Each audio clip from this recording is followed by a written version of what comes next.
The story begins with on that day. The weather was nice, and the sun was streaming through all the windows of the university dormitory in the center of town. It was 10 o'clock in the afternoon. One of the students was sitting at his desk, trying to find new ways to make a decent living. Time was catastrophically lacking for anything, so the young man was forced to combine the search for work with eating pasta. Chen Shuo logged into his short videos account. It turned out that his content was not very popular. This infuriated the young man to the point where he broke the chopsticks in his hand. Chen Shuo was not in control of himself right now. The young man could not understand how his short videos with informative content could not be popular. There is much worse content out there. What's worth mentioning are those people who fall down in front of luxury cars. Chen Shuo went to the channel of a girl who was also posting videos online and immediately labeled her content as positive. However, he was outraged that the girl received 6 million likes for simple head movements. Unfortunately, there was no more wonder left in this world. The young man bowed his head down dejectedly. Chen Shuo remembered that he had once met a defiantly dressed girl outside a prestigious black car on the street.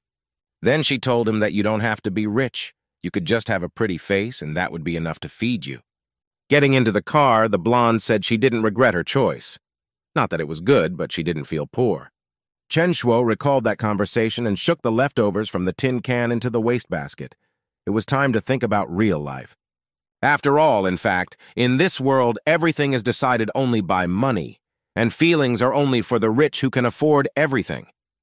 He sighed heavily and decided it was time to say goodbye to his feelings once and for all. There was no money for food. Chen Shuo looked sadly at the millions of views of the girl's videos. She had it so easy. The young man pressed the exit button on the program and put the phone away. A system notification came in that a new system had been started. Chen Shuo couldn't understand what was happening. A brand new menu appeared on the screen by itself. It was like nothing he had ever seen before. Meanwhile, the Traveling West system had been successfully tied to the phone. The young man couldn't understand what the system was at all. Meanwhile, a new system menu appeared. It offered to enter the world of the West or to leave the program. Chen Shuo stared at the screen and turned pale. It is hard to make a choice when you don to understand what you are dealing with. Nevertheless, the unknown has always beckoned travelers. The young man could not refuse the rare opportunity and chose to enter. At the same moment, the menu disappeared. Some kind of vortex appeared on the phone screen. It seemed to suck the real world into itself. Chen Shuo was scared out of his wits. This was already like a connection with the other world, and he was already beginning to regret his choice. In a completely different place beyond the perception of the human brain existed the Golden City. The town itself stood on a cliff, and a cold, icy stream of water ran from the mountains. There was a wooden plank in this secluded corner. A girl with long blonde hair down to her heels approached the waterfall. She was sure no one could see her. She began to slowly peel off her long, light-colored cape with the red ribbon, going for a swim. When the girl exposed her body halfway, a surprised Chen Shuo noisily landed in the water behind her. The young man blushed like a cancer. He assumed that by fate he had been brought directly into the women's baths. The girl stood with her back to the young man, unaware of his presence. Her blonde hair shimmered in the sunlight. Chen Shuo couldn't look at this calmly. His nose blew, and the young man clamped his nose with his hand. Of course, he had no intention of peeping at the girl at all. Like a good citizen, he immediately turned away. Meanwhile, the girl had completely shed her clothes and left her cape on the rocks. Her legs seemed perfect. The girl stepped closer to the waterfall and put her head under the strong jet. She liked splashing in this place. Chen Shuo decided that he needed to leave quickly. If he was found here, he would be considered a pervert. Then he would be finished. Taking advantage of the fact that the girl was busy with water procedures, the young man began to tiptoe his way away from the place. Unfortunately, he miscalculated his step and slapped his foot loudly on the water. The sound would have attracted anyone. Frowning, the girl turned her head slightly in the direction of the suspicious sound and asked who had appeared. Chen Shuo was scared to death. Despite the precautions he had taken, he had been caught, and now it was definitely the end. The girl with blonde hair turned to the young man in all her glory. She couldn't say a word out of indignation. The young man tried to smile in a friendly manner and make contact. He thought of nothing better than to say hello to the girl. She immediately blushed with shame and covered herself with her hands. The girl shouted angrily that this was no place for a young man. Chen Shuo began to worry for his skin, that all the residents would run over now. He begged the girl to shout a little later. He needed to leave. The blonde-haired girl grabbed her cloak from the rocks at the same instant and glared angrily at the troublemaker. She jumped onto a rock and wrapped herself in her light-colored cloak. Her quick movement made her hair circle over her head. Holding the cape with her hand, the girl continued to stare at the intruder with hatred and anger. Chen Shuo smiled. The young man also blushed, but from embarrassment at what he had seen. He tried to explain that he didn't intend to peek. Suddenly the girl soared vertically into the air. Chen Shuo gasped in surprise. This was clearly not an ordinary girl. After flying some distance, the girl looked down. She didn't look embarrassed now, but surprised. The young man watched the girl's flight with delight. The first thing he thought of was that the stranger belonged to the Celestials. Thinking back to everything before, Chen Shuo was now finally convinced that there was no virus on the phone. The young man looked down thoughtfully. The view from up here was pretty good, and you could spend hours admiring the scenery. After the lovely girl disappeared, Chen Shuo traveled a long way up the mountain and ended up at the central gate to the city. It was very beautiful here. The crystal-clear water by the green lawn glistened in the afternoon sunlight. Climbing out from under the bridge, the young man shook off the remnants of green leaves sticking to his hair. Chen Shuo was amazed that he had actually entered the Western world. In addition, he wondered where that girl had gone. At first he thought she was immortal, but now he was forced to admit that she looked like an ordinary girl. High in the sky, the steel of a sturdy blade whistled. The girl screamed that she was going to kill that pervert. When he heard the shout, the young man panicked. He was already familiar with this voice. Chen Shuo tried to explain everything. The blonde-haired girl looked a little different now. A blue-colored crystal was tied around her forehead. The young man couldn't believe that she had found that long sword and only came back to kill him. As soon as the girl pointed her magic sword at the young man, a stream of energy burst out of the tip, vaporizing everything in its path. Chen Shuo shrieked in horror. He didn't sign up for this at all. He just wanted to see other worlds. A girl in red and white robes descended majestically, pointing her sword at her abuser. Evil must be punished. The young man climbed up on the roof and shouted that this all happened by accident. The girl must surely listen to him. The angry girl rushed forward. She exclaimed angrily that she was not going to listen to such a pervert. The young man managed to climb up to the roof. At the same moment, a girl with a sword appeared behind him. He had to run faster. Chen Shuo turned pale with fear.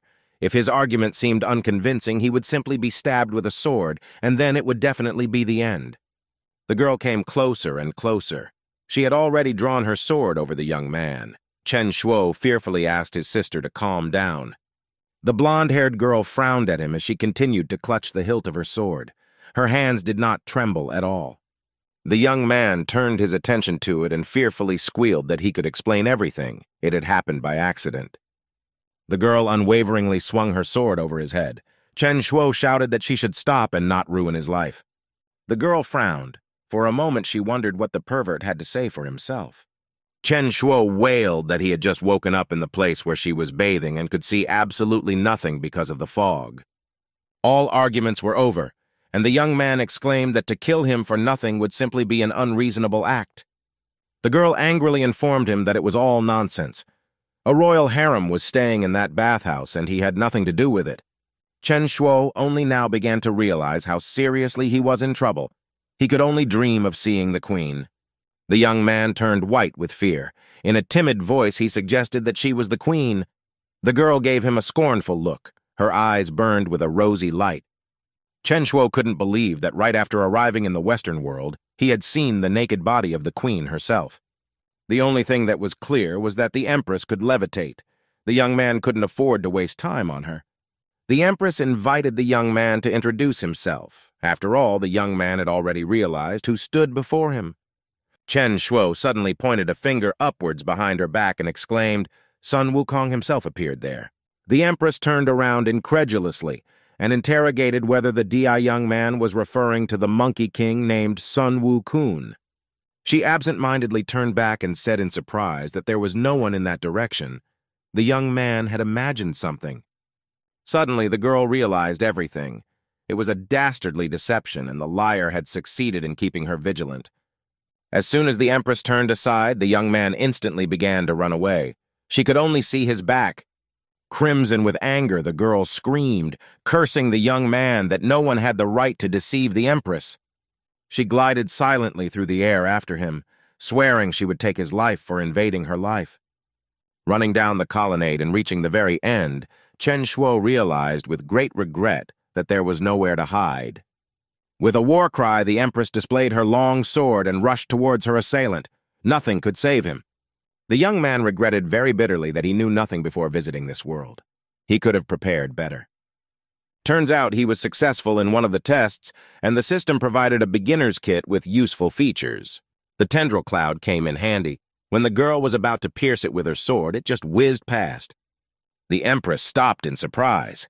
It was the first time in her life that she herself had encountered such a speed of movement. She shouted after the young man, cursing him that he should stop immediately, stop running. The Empress was perplexed as to how a young man could know so many spells. The royal guards grew behind her. The tall and large girls bowed to the Empress and reported that they apologized. They had arrived too late. Without turning to her guards, the Empress barked that this young man must be captured immediately and delivered alive. At this time, Chen Shuo was flying over the high fence of the Golden City. No one could keep up with him. The young man thanked fate that she had given him such a necessary talisman at the right moment and saved him from death. He ran off into the distance along the wooden bridge away from the castle and the town, confident that he was safe. Chen Shuo was rushing so fast that the passing girls' dresses were bursting with air currents up to their shoulders. All the civilians watched in amazement at the strange young man running inexplicably from where and to where. After deciding that he had reached a safe zone, Chen Shuo stopped on the green lawn. He could take a short break. With this amulet, neither the Empress nor the Ape King himself would be able to catch up to him. The only bad thing was that the energy was draining. Chen Shuo pressed his 5 fingers to the ground and wondered what other wonders this talisman could still be good for. The lawn had a beautiful view of the city. He sat down on the ground and leaned on his arms. He was beginning to like it here.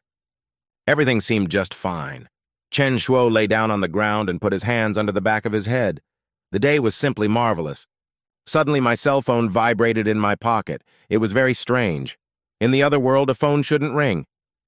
The smile immediately faded from the young man's face. He stared at the screen of the phone, as if he didn't believe it could ring. No logic could explain why the phone from the real world rang. The young man didn't understand how it could be. It turned out that the Western world was hooked on a social network called short video. Chen Shuo was surprised because he couldn't understand how the Western world and the appendix were related. Hoping that this would somehow explain what was happening, the guy clicked on the notification. A huge layout appeared in front of the guy, and he thought it was some kind of system code. When the guy noticed a game store inside, he wondered what it would sell. There were a huge number of items for sale there that could be bought with likes. In the store, one could see a huge assortment of different spells and magic pills, as well as various magical treasures and even the fruits of immortality. It all amazed the boy, because there were even pills that could bring back to life and all the mythical techniques of the world. Chen Shuo closed up store as he scrutinized in detail almost all of the items he represented. But it was a little frustrating to think that commercials were being filmed all over the world, and he had to come up with something to make a sensation. Guy realized that the Empress with her beauty and temperament could easily outshine all women. However, after their not-so-good encounter, the guy didn't know how to convince her, because as soon as she sees him, she'll likely lunge at him again with sword in hand. But then Chen Shuo remembered that he had been given an invisibility talisman as a gift. The Empress gazed into the distance at the various night scenery as she stood atop the daughter's land. Chen Shuo moved on a small cloud and scrutinized the terrain, trying to find the Empress. And so, at last, his endeavors turned out to be successful, and he saw the girl he was looking for. The Empress looked beautiful as she surveyed her domain from the top of the mountain. The wind developed her long hair beautifully, giving her image even more gracefulness. Chen Shuo looked at the girl, and it felt as if his heart would just jump out of his chest. The guy even decided to pray, telling what stunning beauty he had seen. Against the background of the night sky, the calm features of the Empress stood out even more favorably than in the daytime. Yi Chen-shou watched the beautiful noble girl's silhouette standing behind her in silence. The guy thought the girl didn't even have anyone to talk to when she was free, and even wondered if he had a chance to help her. However, the guy decided he was too pathetic and started filming the Empress. Chen-shou filmed her standing on the cliff as the wind developed her clothes and hair against the beautiful starry sky. He said she was the most beautiful girl in the world who didn't need filters and jewelry. The short video was ready, and the boy was reviewing it. The queen's face would be too beautiful for the world, he thought. Chen-shou was very satisfied that such a beautiful beauty could only be seen by him, so he confidently pressed the save button so that the world could one day admire a small part of the Empress's beauty. A glow appeared behind the girl, and there was a quiet, almost imperceptible sound. But it still caught the girl's attention, and she turned to find its source. However, all the girl had time to see was a blue trail like the one appearing behind the guy. The Empress looked at that place carefully, and couldn't believe that the guy had reappeared. She thought he was the legendary one, considering he was the first person who dared to speak to her like that. Chen-shou smugly said that he was indeed handsome since the queen herself was enchanted by him, and the girl irritably denied everything. Chen-shou was thrown out by a blue whirlwind back to his dorm room, right in the middle of the night. The guy was sitting on the floor when the system announced that it had decided to install because he liked making videos. The guy said it's a weird enough excuse to take over someone else's phone. The system said he'd find out more specific reasons later, and an invitation to the Western world appeared in front of the guy again. It turned out that Chen-shou could open the system on his phone at any time and travel to another world. The guy got up off the floor and, not very satisfied, went to his bed to lie down.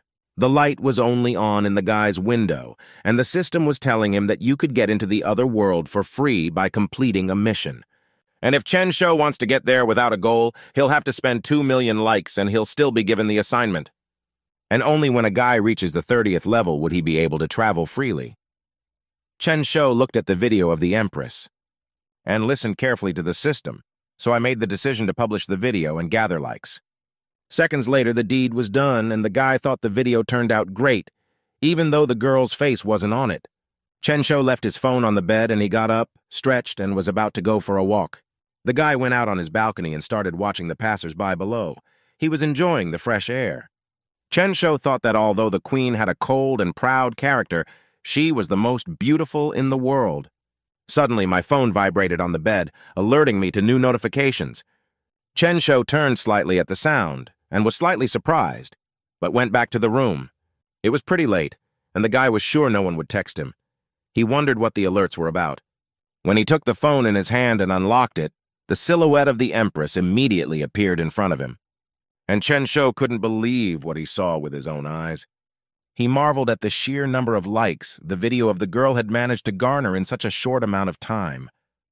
His account stats showed the guy that they had racked up almost 200,000 likes. Chen-shou was in a huge shock, because gaining so many likes in just 20 minutes used to seem unrealistic to him. Comments under the video praised the girl's beauty, and someone even wrote that he would marry the beauty. One commenter wrote that he was willing to pay 500,000 yuan for one dinner with a girl. Chen-shou thought this comment was terribly trivial and hurriedly deleted it. The guy didn't understand why the commenters thought such a hottie would even pay attention to them. Chen-shou was tired for the day, so he left the phone, and making himself comfortable on the bed, went to sleep. The next day, the boy woke up. His room was filled with the rays of the sun. He heard another alert and reached for the phone to see who it was from. Chen-shou was lying in bed when the phone was in his hands, and he unlocked it. What he saw made him sit up on his bed and abruptly realize that none of this was a dream. Because the Empress video already had nearly 3 million likes in just one night. Chen-shou was very excited and had already started mentally going through all the techniques, spells, and pills he could buy. With his fingerprint, the guy unlocked the westbound travel system. A menu appeared in front of him. Although Chen-shou didn't know much about the world, he decided that the stealth amulet would come in handy, as well as some functional techniques, and since the world of the West is cruel, he needed to increase his strength. The exchange of likes for goods was completed, and the purchased items materialized in front of the guy. Chen-shou immediately took the pill that was supposed to help him increase his strength. and sent it to his mouth to feel its effects on him as soon as possible. It was a very strange but pleasant sensation. It was as if he had gotten a small stream of water, and now all that water was filling him with power and energy was splashing throughout his entire body. After a few more moments, all the power he had received began to concentrate in his body. And when the process was over, Chen Shou couldn't stop marveling at how useful things were sold in the store. The boy wanted to test his new power. He thought that if he hit a wall, he would break through it. His gaze found its target in the form of the opposite wall, and he was about to test his theory. However, Chen Shou didn't have time to do so because he received a call on his phone from Wang Shui. This girl was the boyfriend's ex, and he frowned because he didn't understand what she was calling for. The guy answered the phone, and Wang Shui's voice was heard. She demanded to give her the contacts of the girl in the video. Chen Shou didn't like the fact that his ex was just calling like this and daring to demand something else from him. So he told her to make the girl remember who she even was and informed her that he wouldn't give her anything.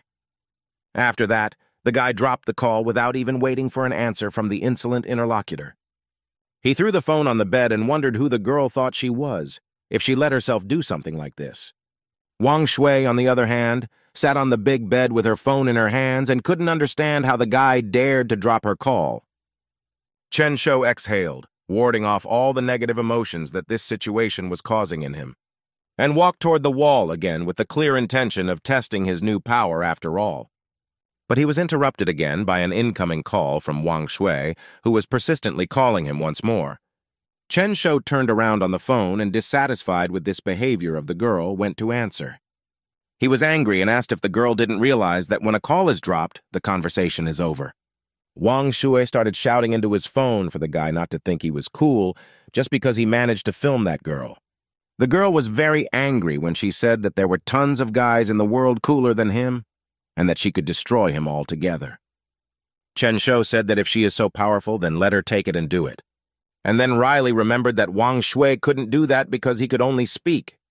The community admires Chen Shou for learning to be cocky, and the guy himself is glad he got a system and is proud of himself.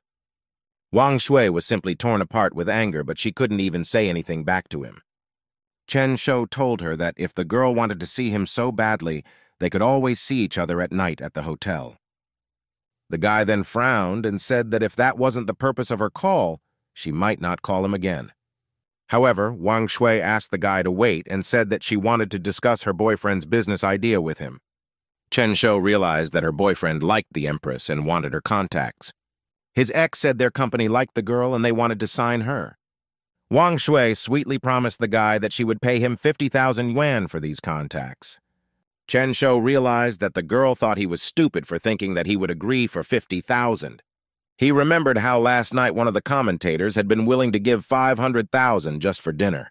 So the guy irritably replied to the girl that he didn't need her 50,000. Wang Shui flaunted herself in front of the mirror in full confidence that the guy was just confused by such an amount of money. And when she tried to tease the guy with it, Chen Shou made the decision to accept the deal. Of course, he wasn't going to really agree. He was just curious to see who was offering him money. Wang Shui was happy that he agreed and asked to meet near the school. The girl thought the guy was a loser who was willing to do anything for just 50,000 yuan. She painted her lips with lipstick and thought that Chen Shou was too predictable. The guy was taking a shower and couldn't believe that he had let Wang Shui treat him like this before. The convertible with Wang Shui and her boyfriend was already standing outside the school, and the boyfriend was angry because Chen Shou was late.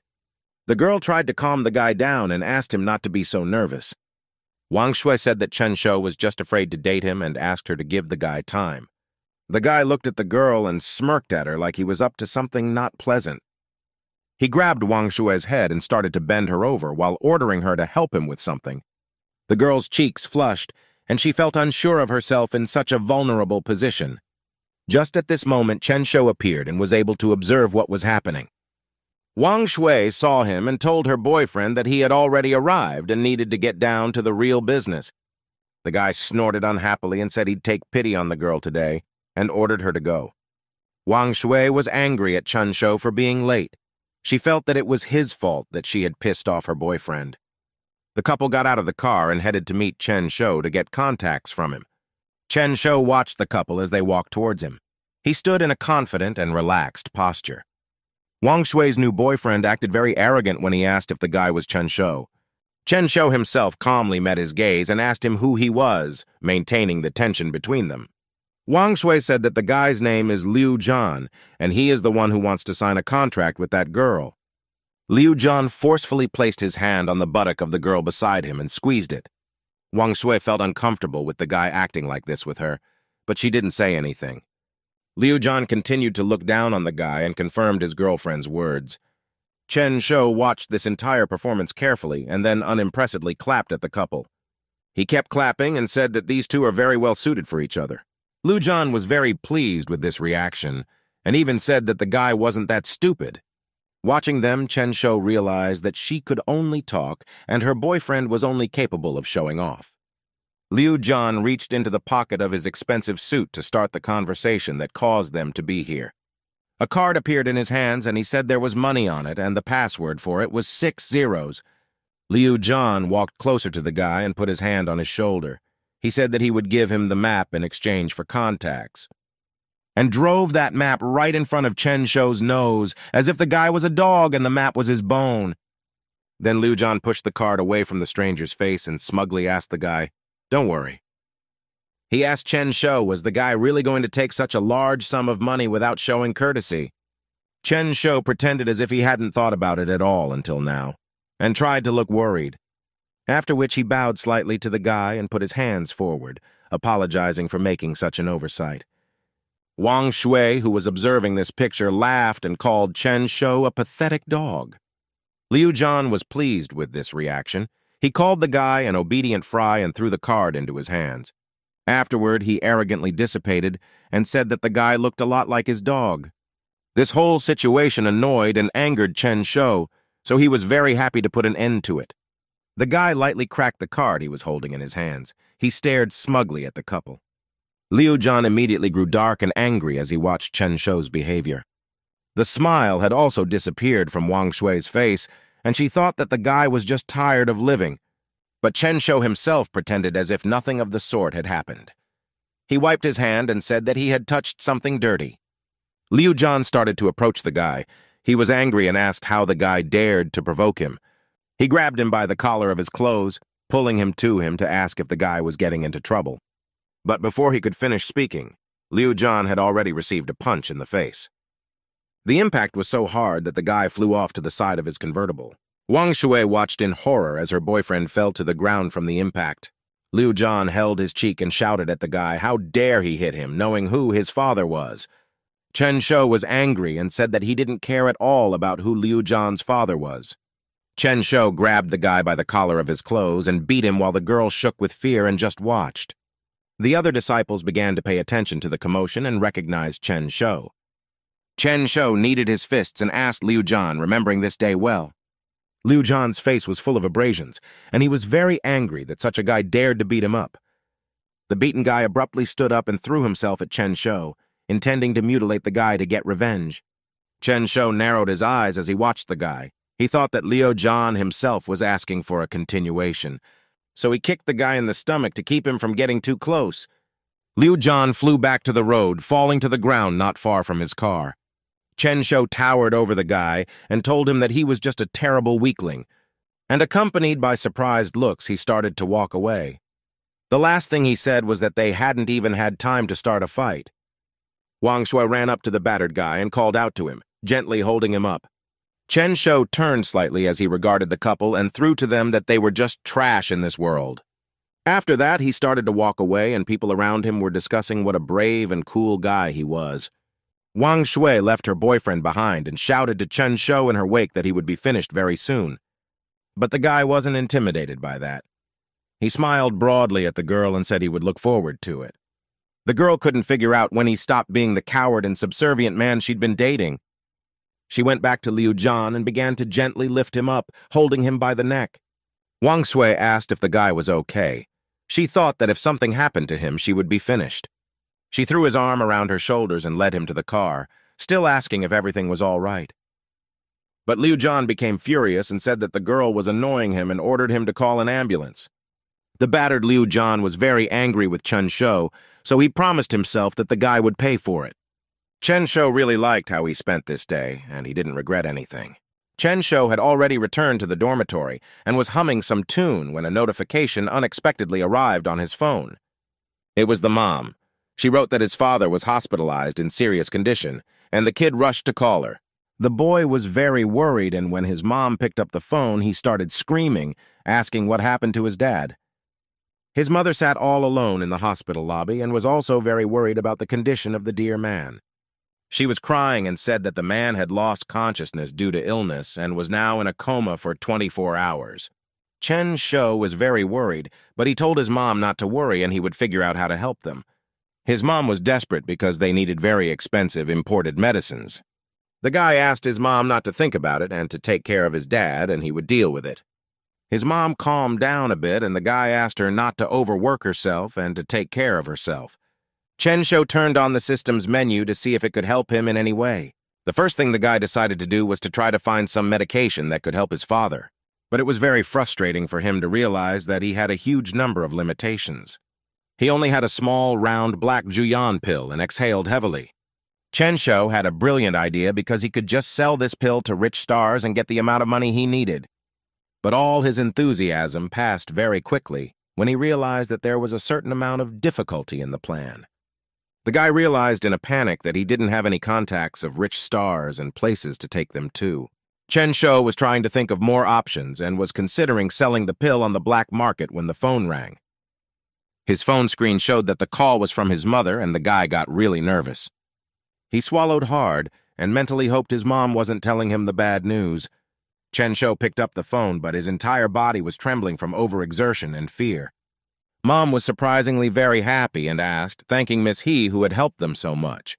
This was the first time the guy had heard of some Miss He and didn't understand at all who he should be thanking at all. His mom told him that Miss He transferred the money for treatment and Dad was moved to the VIP ward. Guy listened to Miss He promise to reimburse all of his father's medical expenses, so she asked him to remember to thank her. He said he'd be sure to thank her and hung up, ending his conversation with his mother. Chen Shou thought about it and realized that his mother had decided that this woman was helping them at his request. But the guy didn't know anyone with that name, and he hadn't asked anyone for help, so who to thank he didn't know. The guy was tense that the woman had given such a huge sum of money to strangers for nothing. His musings were interrupted by an unexpected incoming phone call from an unknown number. Chen Shou decided to pick up the phone to see who was calling him, and if he was somehow related to the unknown Miss He. The person on the other end of the line knew his name, and the guy hurried to find out who was calling him. A female voice answered him that she was the one who paid for Chen Shou's father's treatment. The boy immediately tensed up. This woman was a stranger to him, and he couldn't understand his motives. That girl was He Bingshu, and she wanted to get that girl's contacts from the video. Chen Shou relaxed when he heard the demands because he thought it was some kind of big setup. He Bingshu said that Chen Shou's father's treatment fee was a gift in honor of their acquaintance. The girl said the guy could ask her for anything but within the bounds of decency. But Chen Shou wasn't going to ask anything more from the stranger. He Bingshu was talking to a guy on the phone and standing next to the huge panoramic windows. She was a little embarrassed that the guy had turned her down so bluntly, which was odd in itself. Chen Shou told the girl that he would like to give her a contact, but he can't because he made a promise not to. He said that that girl didn't want to be famous, and she liked a quiet and peaceful life. He Bingshu listened to his words and thought that the guy wasn't lying, and the girl really didn't want fame. And the girl asked the guy if he could take that girl's face off just for her. She promised Chen Shou that if he would make this video for her, she would do anything for him. The guy exhaled and promised He Bingshu that he would definitely try it, but he didn't need anything. Chen Shou thought that the girl was willing to do anything for this video and moreover saved his father's life. He remembered that he never found out what the girl's name was and finally asked her about it. The girl was already sitting in the chair when she heard the guy promise to give her all the money back. He Bingshu introduced herself and said she didn't expect the guy to return the money for the treatment. Chen Shou thought that he had definitely heard the girl's name somewhere before, and he was curious. So the guy decided to use the internet to find out who the name belonged to. He was very excited when he was able to see exactly who was helping his family and who he got to talk to. He Bingshu was a girl of 27 who was the head of an Eastern pharmaceutical company. Chen Shou was surprised to recognize the famous rich beauty in the girl in the picture. He, Bing Shu, was the most beautiful celebrity of all. The girl was beautiful regardless of the image. He returned to the phone conversation and promised the girl that he would not procrastinate in returning the money. Chen Shou was confident that with the strength of the system, he would quickly earn the right amount of money. He, Bing Shu, didn't argue with the guy and briefly agreed, once again looking at the scenery outside the window. There was a slight smile on the girl's face as the conversation with Chen Shou came to an end. The phone call was over, and now each of them could go on about their business. Night had fallen, and the sky was dotted with many stars and a bright moon among the clouds. Chen Shou sat at a table next to the panoramic windows, a tray of food in front of him. But the guy was focused on the screen of his phone, and he was surprised by what he saw there. It turns out that the video with the Empress continued to gain likes, and now it already had 9 million likes. The guy was excited about it, and thought that's how this video might hit 10 million. Chen Shou tapped the browser icon on his phone, and the app immediately opened. The homepage offered him various queries that were popular with people today. There were many comments under the video, some admiring the girl and some doubting that the girl knew she was being filmed. The guy went to the short video app itself to read even more comments. He noticed that even foreigners started writing comments, and even they were captivated by the beauty of the queen. Chen Shou looked at the number of subscribers and noticed that instead of 2, there were now 5 million. The guy smiled and thought that apparently the whole world really likes to look at beauties. It was already night, and Chen Shou returned to his dorm room and sat on his bed.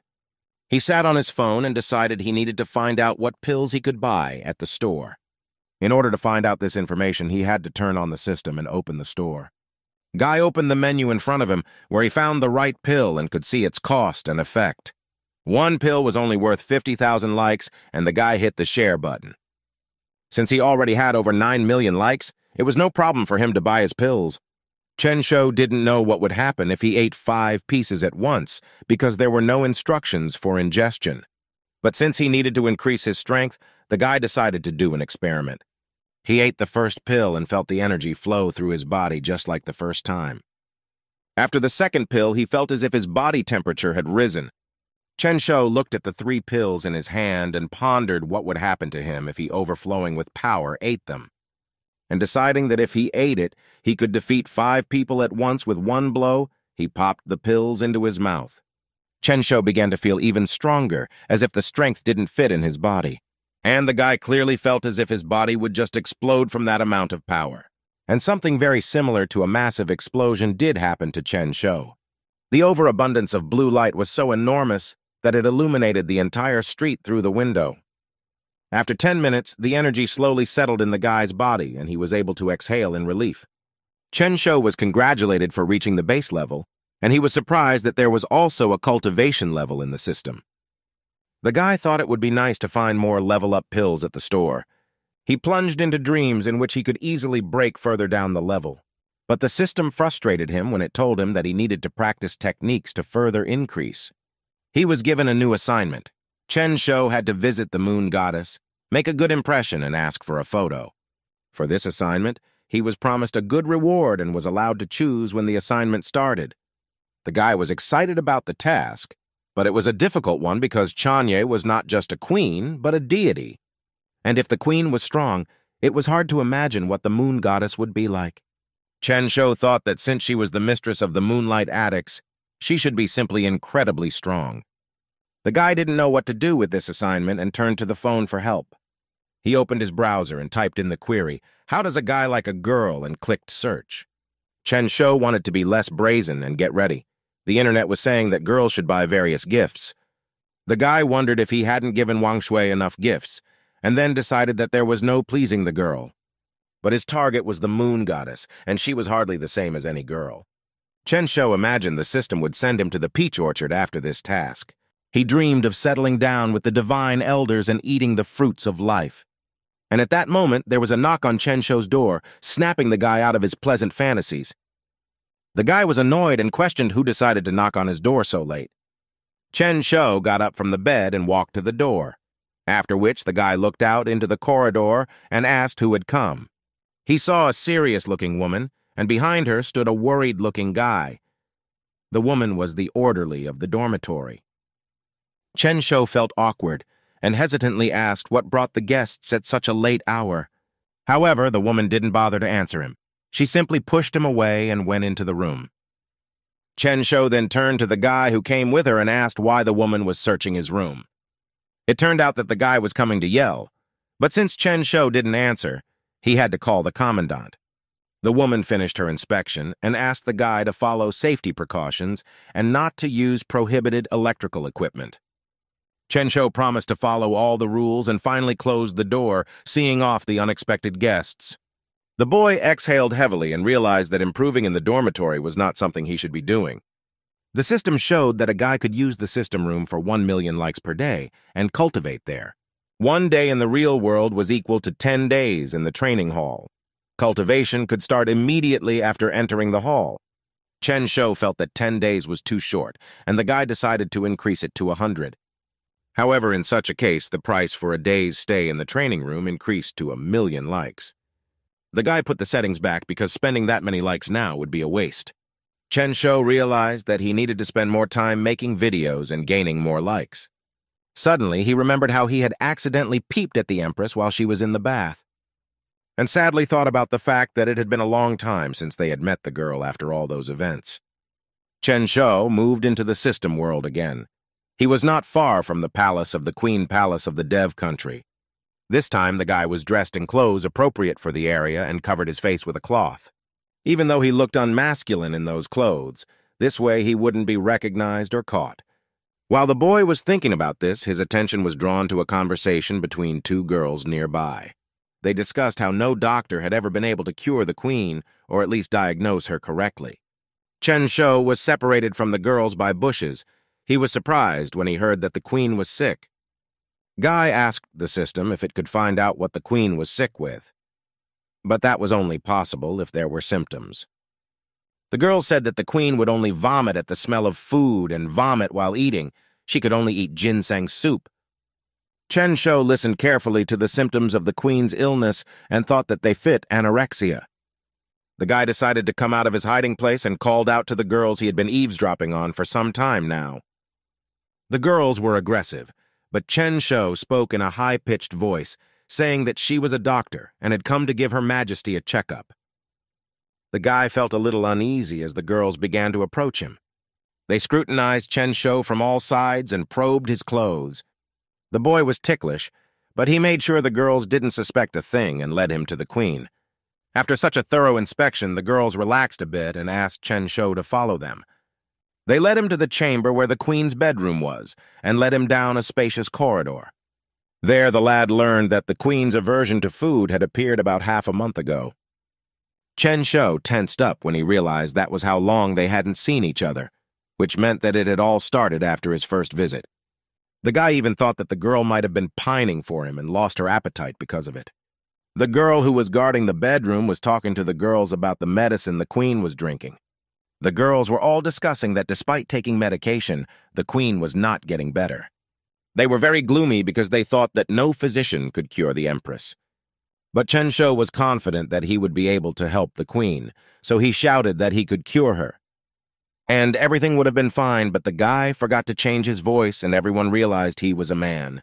The guards jumped on the guy for breaching the palace walls and the girls were going to grab him.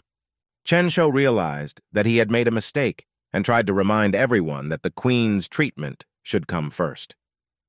He made a loud promise that he could cure the queen of her illness, and the queen herself in her chambers heard him. Chen Shou clung to the queen's feet in gratitude, and the girl said that she was only helping him because of the treatment. They pointed a spear at the guy and shouted that no doctor could do it, but an imposter like him could. The girl who was in charge among all the others ordered, taking the boy to jail. Chen Shou tried to resist and still convince the girls that he could help their queen, when suddenly the attention of all present was drawn to the voice of the queen herself, who was ordering them to stop. After that, the queen asked the girls to let Chen Shou into her room. One of the girls wanted to reason with the queen and reminded her that their guest was a man.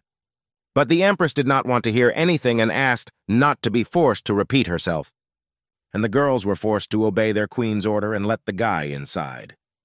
There was a huge 4-poster bed in the room, and in the center of the bed lay the queen. She was beautiful, even in just a nightgown.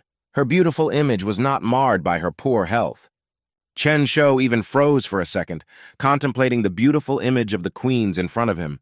The boy closed his eyes and tried to force himself not to think about the Empress's lush forms. The queen asked her subordinates to leave the room and leave them alone. Chen Shou sat down on the bed next to the queen and said he had to feel her pulse. The girl scrutinized the part of the guy's face she could see. Chen Shou hoped that the queen didn't recognize him because he was the one who peeped at her while bathing. The guy felt for a pulse, and the system gave the girl a primary diagnosis. The girl had an aversion to food related to psychomimetics, and to cure her, the psychological problem had to be solved. Suddenly, the girl intercepted the guy's hand and held his wrist tightly. The two met gazes, and Chen Shou realized that something was going wrong. The queen looked annoyed and said with full confidence that the guy was peeking at her. Chen Shou panicked and couldn't understand how the girl recognized him despite all the disguise. The guy tried to pretend that he didn't understand at all what the girl was talking about. But the queen would not listen to him, and with a flick of her hand she threw off the disguise from his face. Then, with even more annoyance, she told the guy that she knew she had recognized the guy correctly. Chen Shou became very nervous because he realized that he was in big trouble. The girl continued to hold his hand as the guy excused himself and said he didn't mean it. He took the girl's hand in his and said he wanted to redeem himself by curing the queen. The queen eyed the guy suspiciously and asked him if he was definitely a doctor. Chen Shou said he knew a little bit about it, and when he heard that the queen was sick, he immediately rushed to her. The girl snorted unhappily and took her gaze away from Chen Shou, but she didn't comment on his words any further. The guy said that since the girl had the strength to be angry, the illness wasn't that serious, and the guy couldn't help. He turned around, waved goodbye, and said he could leave then. The queen saw the guy leaving and excitedly lifted herself up on the bed and ordered the guy to stop. Chen Shou stopped halfway and turned around at the evil queen in surprise. The guy had no way of knowing why the girl was so angry with him. He smiled a little and asked the girl not to get so mad at his joke. The queen remained silent and continued to stare at Chen Shou unhappily. One could sense that the girl was still annoyed. The guy raised his hands, showing with all his appearance that he was giving up, and laughed awkwardly. He reflected on the fact that the girl was a queen after all, and should be treated with more decorum. Therefore, Chen Shou asked the queen not to worry and promised that he would definitely cure her. However, the girl was more concerned about what the guy was doing in the place where she was showering. The queen thought she was sick because of that guy's sudden disappearance. Chen Shou moved closer to the girl's face and asked if she was sick because of her intense longing for him. The queen was indignant and greatly embarrassed at such an assumption, and she shouted that she did not mean it at all. The girl stood excitedly near the entrance to the queen's chambers, ready to intervene at any moment. Chen Shou leaned even closer to the queen and asked if she was definitely not the reason why she was sick. And as the queen blushed and answered nothing, the lad once again pushed her for an answer. The girl turned away to move farther away from the guy's face and embarrassedly said that of course it wasn't because of him. Chen Shou asked the queen if the girl was feeling better now. The queen blushed heavily with embarrassment, but admitted to the guy that she felt better. The guy exhaled a sigh of relief and said that the queen was already healthy then, much to the girl's surprise.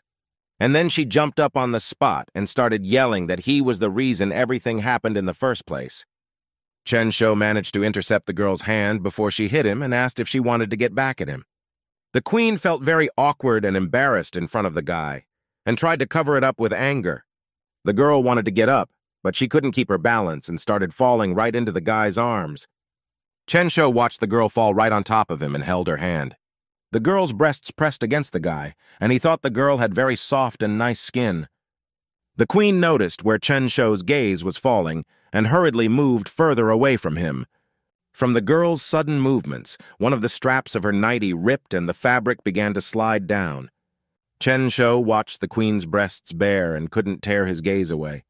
And he got a well-deserved punch in the face from the girl, and the queen tried hard to cover herself. The girls could see the silhouettes of the couple and hear suspicious snippets of phrases. They were all confused and couldn't believe what they were seeing because everything looked very ambiguous. The girl in charge of the queen's security asked if they were all right. But in response, he hears only an irritated shout from the queen with orders to leave and not to disturb them. The girl was greatly surprised to hear such an answer, but she could not disobey orders. Finally, after a long time, Chen Shou walked out of the queen's room and looked very tired. He told the girls that he had cured the queen, and now they could come in and see for themselves. The girls immediately rushed to the queen. They asked if she was all right and wanted to examine her. One of the girls probed the queen's pulse as she lay in bed. The girl was very surprised when she realized that her pulse was even and the queen had no more signs of illness. The girls were whispering behind Chen Shou, discussing that he was a good doctor and they weren't sure if he should be thrown in jail. One of the girls approached the guy and asked how he was able to cure the queen, but Chen Shou said that he couldn't talk about it since it was his secret method. It was decided to give the lad a rest room and serve him well for his assistance. The girl smiled politely at Chen Shou and asked the guy to follow her to the restroom. Now that the girls had gotten confirmation in the guy's help, Chen Shou could relax. But the guy realized that he was only able to get out of this situation because of the system. The boy remembered how much the queen had been reluctant to help him and cooperate in his treatment, so he had to try hard to get her to swallow the pill of calming her spirits. The system congratulated the guy for completing the extra task. He was rewarded with a spell. This made the guy very happy because he had developed a relationship with the queen and could turn everything into gold. The queen of the Dev country was sound asleep. Her cheeks were slightly red and she was not snoring loudly. Night had fallen in the kingdom, and in the entire palace, lights were burning only in some windows. Chen Shou was in a room that was set aside especially for him and was meditating. A small amount of energy was present around the guy, and he opened his eyes. Chen Shou was now at the 4th level, and he was pleased that he had managed to advance 3 levels in just half a month. But he still had many limitations. In addition, he did not cure the queen completely because he did not solve the psychological problem. Suddenly the boy thought he saw movement outside the window next to his room. Chen Shou looked towards the window and asked who was there, but no one answered him. The boy decided to open the door and look outside. He looked around but saw no one. Chen Shou even started to think that he had just imagined it, and there was actually no one there. But suddenly he felt movement behind him, and the blade of a sword came down on his shoulder. The guy was concerned about this and asked if they could talk quietly and not kill him. Chen Shou asked why. Despite the queen's favor, she still wanted to kill him. The girl shouted to the boy not to dare tell anyone about what had happened during the day. The guy started to smile despite the threats from the girl and the sword on his shoulder. Chen Shou asked the queen what had happened in the afternoon, and the girl was greatly embarrassed, then yelled at the guy that he knew exactly what she was talking about. The guy smiled, pointed at his sword, and asked her to get the weapon away from him for starters. The queen gloomed and tried to figure out what was wrong with her. She pondered whether to put her sword away. And after a brief moment of thought, she did move the weapon away from the guy's body. Chen Shou turned towards the silent girl and scrutinized the girl. She looked sad, and the guy started to calm her down and tell her he was just kidding. The guy started to walk over to the queen and gently touched the girl and promised he wouldn't tell anyone. Chen Shou accidentally touched the girl's bare skin and didn't realize how it happened himself. The guy gets very embarrassed and quickly took his hands off her and immediately started apologizing. The queen covered her cleavage with her hands without letting go of her sword. The girl said that since the guy had touched the queen's body, he now owed her. Chen Shou smiled and said that he didn't think at all that their relationship would develop so quickly. The queen started to approach the guy and asked if he didn't agree. Chen Shou did not expect such a reaction, and the girl demanded a promise from the guy that he wouldn't disappear again like last time. The boy was relieved that that was all the queen required of him and readily agreed. Meanwhile, in Chen Shou's real world, it was a sunny day and the events were taking place in one of the hospitals. Liu Zhan was lying in the ward, his arm broken and his head bandaged. He promised to take revenge on Chen Shou. With his healthy hand, he pounded the bed and wanted the guy to answer for his injuries. But even in a healthy hand, it was painful, and Wang Shui was worried if her boyfriend was okay. Liu Zhan was angry and shouted that it was all because of the girl, because she said that Chen Shou was a coward. Wang Shui did not feel guilty, as she did not know that something like this would happen. But the guy didn't want to listen to her and pushed the girl away hard and yelled for her to leave. Wang Shui fell to the floor and hit her tailbone painfully against the concrete floor. The girl had already left her boyfriend's room, but her injury continued to hurt badly. She clung to the railing in the hallway and was annoyed at how things had turned out. Wang Shui was very angry, and thought that Chun Shou had set her up, and he was the one to blame for everything. Suddenly, in the hallway, the girl saw the familiar face of a woman who was talking on the phone. She stopped and began to consider the sad woman to convince herself of her thoughts. Wang Shui definitely remembered seeing her often when she met Chen Shou. There was no doubt this woman was Chen Shou's mother, and Wang Shui felt that luck was on her side. Chen Shou was outside the Dev country's castle grounds in some forest and was meditating. The boy felt within himself strong enough to conjure up what he had planned and opened his eyes. He shouted, disengaging, and the ground around him began to crumble, leaving only a small island intact. Chen Shou marveled at how powerful cultivation was in this world. The guy was already anticipating the cool things he would be able to do when he got back to the real world. But the system upset him and told him that this would not be possible in the real world because there was no spiritual energy in the real world. And since cultivation is impossible without spiritual energy, he won't be as cool there as he is here. The system said that as he leveled up, his restrictions would be removed, and Chen Shou was disappointed that he had rejoiced for nothing. Behind him, the queen appeared. She asked if he was openly spoiling the land of her domain. Chen Shou turned towards the queen and asked how she ended up here, and she said that she wanted to look at the family's ruiner. The boy mentally noted her words about family and wanted to ask the queen about it. But the girl had already turned away from him and was about to leave. She was satisfied that the guy had heard her hint and happily walked away from him. Chen Shou looked at the girl following her as the system congratulated the queen's psychological problem. The guy didn't know how he'd completed the task, but he decided that the important thing was that everything was fine. After a while, they were back in the palace. They went to the queen's chambers. The girl was dressed in beautiful red clothes and danced in front of the guy. Chen Shou sat not far from the girl and watched her beautiful and elegant movements. The queen watched intently as the guy admired her dance and enjoyed it. The girl took the petals and started scattering them around to give an even more romantic atmosphere. Chen Shou was so engrossed in the dance that he almost forgot to take the girl's picture and reached for his phone. He started to take the queen off and thought it would be a crime not to take her off now. Petals swirled around the girl, complementing the graceful dance of the empress. The girl stopped dancing and the guy started applauding her and complimenting the girl. The queen asked if he was really only capable of a few compliments. Chen Shou said that he was just too delighted and thought that all the praise would be unnecessary. The girl smiled slightly and called the guy a chatterbox and headed towards the guy. She crouched next to him on the bed and said it was a reward for her treatment. Chen Shou and the queen moved to another hall, and servants brought them a huge amount of different food.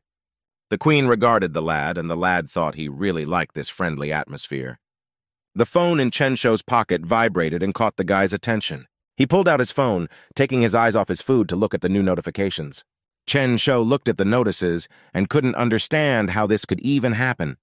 Chen Shou felt very angry and annoyed when he saw the message that came on his phone. They were sitting at the table preparing to eat dinner, but their plans were interrupted by a message. The queen saw that the guy was pissed off about something, so she asked him what was wrong. Chen Shou calmed down a bit and admitted that he would have to disappear for a while. The girl was upset that the guy needed to get away from her so quickly. The guy felt a little guilty in front of the girl for his unexpected circumstances. Chen Shou asked the girl not to worry and promised that he would return as soon as he sorted out his affairs. The queen looked down and asked the boy to be sure to keep his promise and come back soon. Immediately afterward, the girl watched the guy disappear right before her eyes. The queen pressed her hand to her chest, and even though Chen Shou had promised to return, she was still worried. Meanwhile, Wang Shui accused her ex-boyfriend's mom of stealing her jewelry. The woman was led out by police officers and struggled to justify that she had not stolen anything. Wang Shui tried to shame the woman and pointed out that she should be ashamed that she was stealing at such an age. The girl assumed that the woman was purposely walking around such an elite hospital to seduce a rich man. Then she tucked a strand of hair behind her ear and ordered security to take the thief to the police. The woman didn't understand why she was being set up and screamed that she hadn't done anything to this girl. Wang Shui was saying that it was all her son's fault when she heard the order to let the woman go. Chen Shou started to approach the police officers who were holding his mom and asked what kind of mayhem they were causing here. The police officers pointed to Wang Shui and said she accused the woman of stealing. The guy turned his head and saw his ex-girlfriend. Now he realized what the problem was. The girl got a little nervous, but said she had proof of the necklace theft. The guy didn't believe it at first, and then an epiphany came to him. And he saw Wang Shui take advantage of the moment while his mom was washing her face and slipped the necklace into her pocket. Chen Shou was very angry that the girl had allowed herself to do something like this. But he tried to remain calm, at least outwardly, and asked if the girl was sure of what she was saying. Wang Shui shouted that she was sure, and the necklace the woman stole was worth 29,999 yuan. Chen Shou asked where the necklace was now, and the girl confidently said that it was in the thief's pocket. The guy squinted his eyes and asked if the girl was sure of what she was saying. This made Wang Shui angry, and she shouted that she had said this 1,000 times, and it was time to go to the police to deal with the thief. However, Chen Shou asked her to check if the necklace was in her own pocket. The girl lowered her gaze to the pocket of her sweater and found her jewelry there. She was very surprised and shouted that she had definitely slipped it into that woman's pocket and it couldn't be here. Then she realized she'd blabbed and got very nervous, covering her mouth with her hand. The guy got what he wanted and asked everyone present if they had heard the girl's words. The hospital visitors heard everything and started accusing the girl of disgusting and pathetic behavior. Chen Shou turned to the police officers and asked why they had grabbed the man when all they had heard was the accusations. The cops released his mother and offered the boy their sincere apologies for the mistake. Mom reassured the kid that everything was fine, but he was determined to deal with everyone to the end. Therefore, Chen Shou shifted his gaze to Wang Shui, who was standing not far away from them, and realized that her plan didn't work, and hurried to get closer to the girl, who was fearfully asking what he was up to. The guy asked if she was ashamed of showing off her fake cheap jewelry. Wang Shui didn't know what to say to this and felt helpless. She pulled out a wad of money and held it out to the guy with a request that he take it, and they forgot all about it. However, Chen Shou knocked the money out of the girl's hand and it flew straight into her. The bills were flying all over the hospital corridor around them, and the guy sent the girl away. Chen Shou was very angry. He could endure many things, but he would never allow his mom to be offended. Wang Shui kneeled in front of the guy as he asked if she didn't like all that money. The girl felt humiliated, and she couldn't believe that she was bowing down to Chen Shou. However, the guy stepped closer to her and started leaning into the surprised girl. He warned her that next time there was no way he was going to be ceremonious with her. It was only after Chen Shou was sure that the girl had heard his words that the guy stood up. He returned to his mother, put his arm around her shoulder, and began to lead the woman toward his father's room. Wang Shui was very angry and dreamed of getting even with the guy. She collected money from the floor. Chen Shou and his mother returned to his father's chamber, and the woman took her son's hands in her palms. The woman was clearly agitated that her son didn't take the money they might have needed. But the guy sat her down in a chair and said he got a bonus at work, so it was okay. And he thought to himself that he was very lucky to have a spell that allowed him to turn things into gold. Because not long ago, Chen Shou went to one of the local pawn shops, and he traded some gold there. The pawn shop owner transferred the money to his card, and the guy got a message from the bank transferring a huge amount of money into his account. Chen Shou even had steam coming out of his nose from the sum of 3,320,000 in his account. The pawn shop owner shook the guy's hand respectfully and even bowed slightly. He gave Chen Shou his card and asked him to come back to him again in case of anything. Chen Shou said that he would definitely come and started to leave there on his own business. He realized that now, thanks to the system, it would not be so difficult for him to climb to a higher level of life. The guy was sitting next to his mom in the chair and remembered that he wanted to give her something. He pulled a card out of his pocket and handed it to his mom with a request to buy his dad the best of everything. But his mother didn't want to accept the card because his condition had stabilized and the money wasn't needed.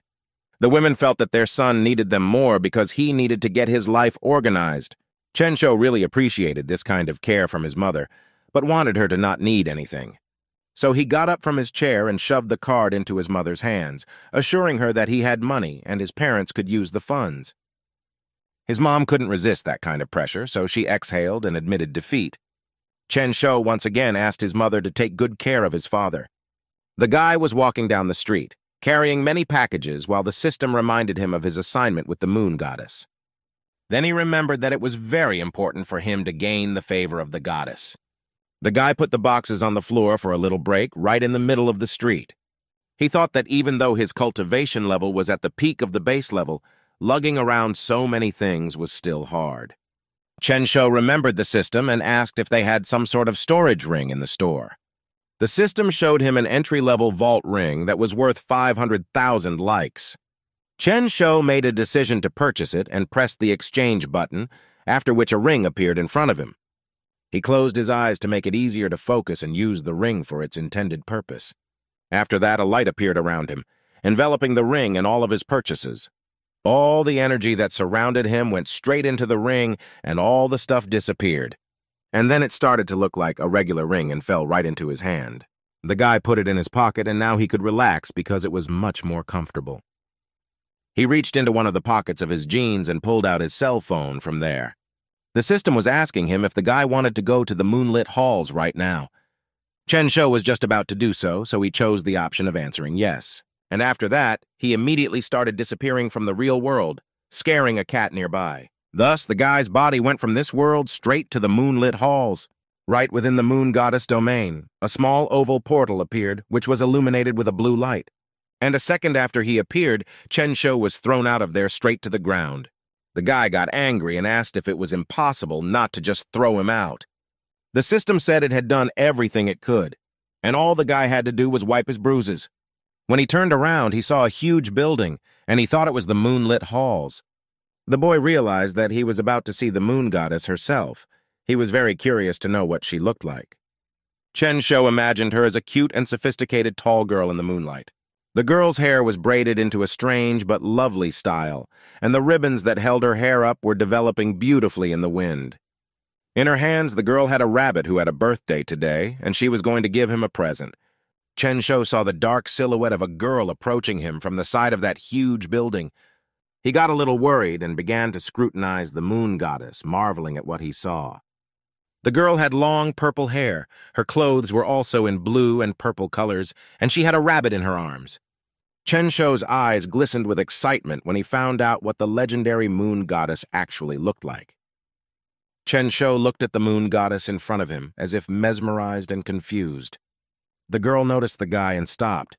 Even though she didn't look like the guy expected, she was nice. The moon goddess was a bit wary and asked the stranger who he was and what he was doing here. The boy smiled awkwardly and admitted that he hadn't gotten here on purpose, but was just traveling through worlds. He told the girl that he had been drawn here by an aura of loneliness and had unwittingly ended up in this place. The moon goddess listened to him. The moon goddess listened to him and looked sad when she asked him about the loneliness aura. Chen-Shou apologized to the girl and said that he in no way meant to offend her. The moon goddess sensed that the guy had magical powers, and she wondered why he had actually gotten into the moon's halls. She looked at him with interest and asked if he really just traveled worlds. Chen-Shou smiled widely and said that he could easily dispel her doubt now. And as he looked at the interested girl, he felt ashamed of himself for deceiving her.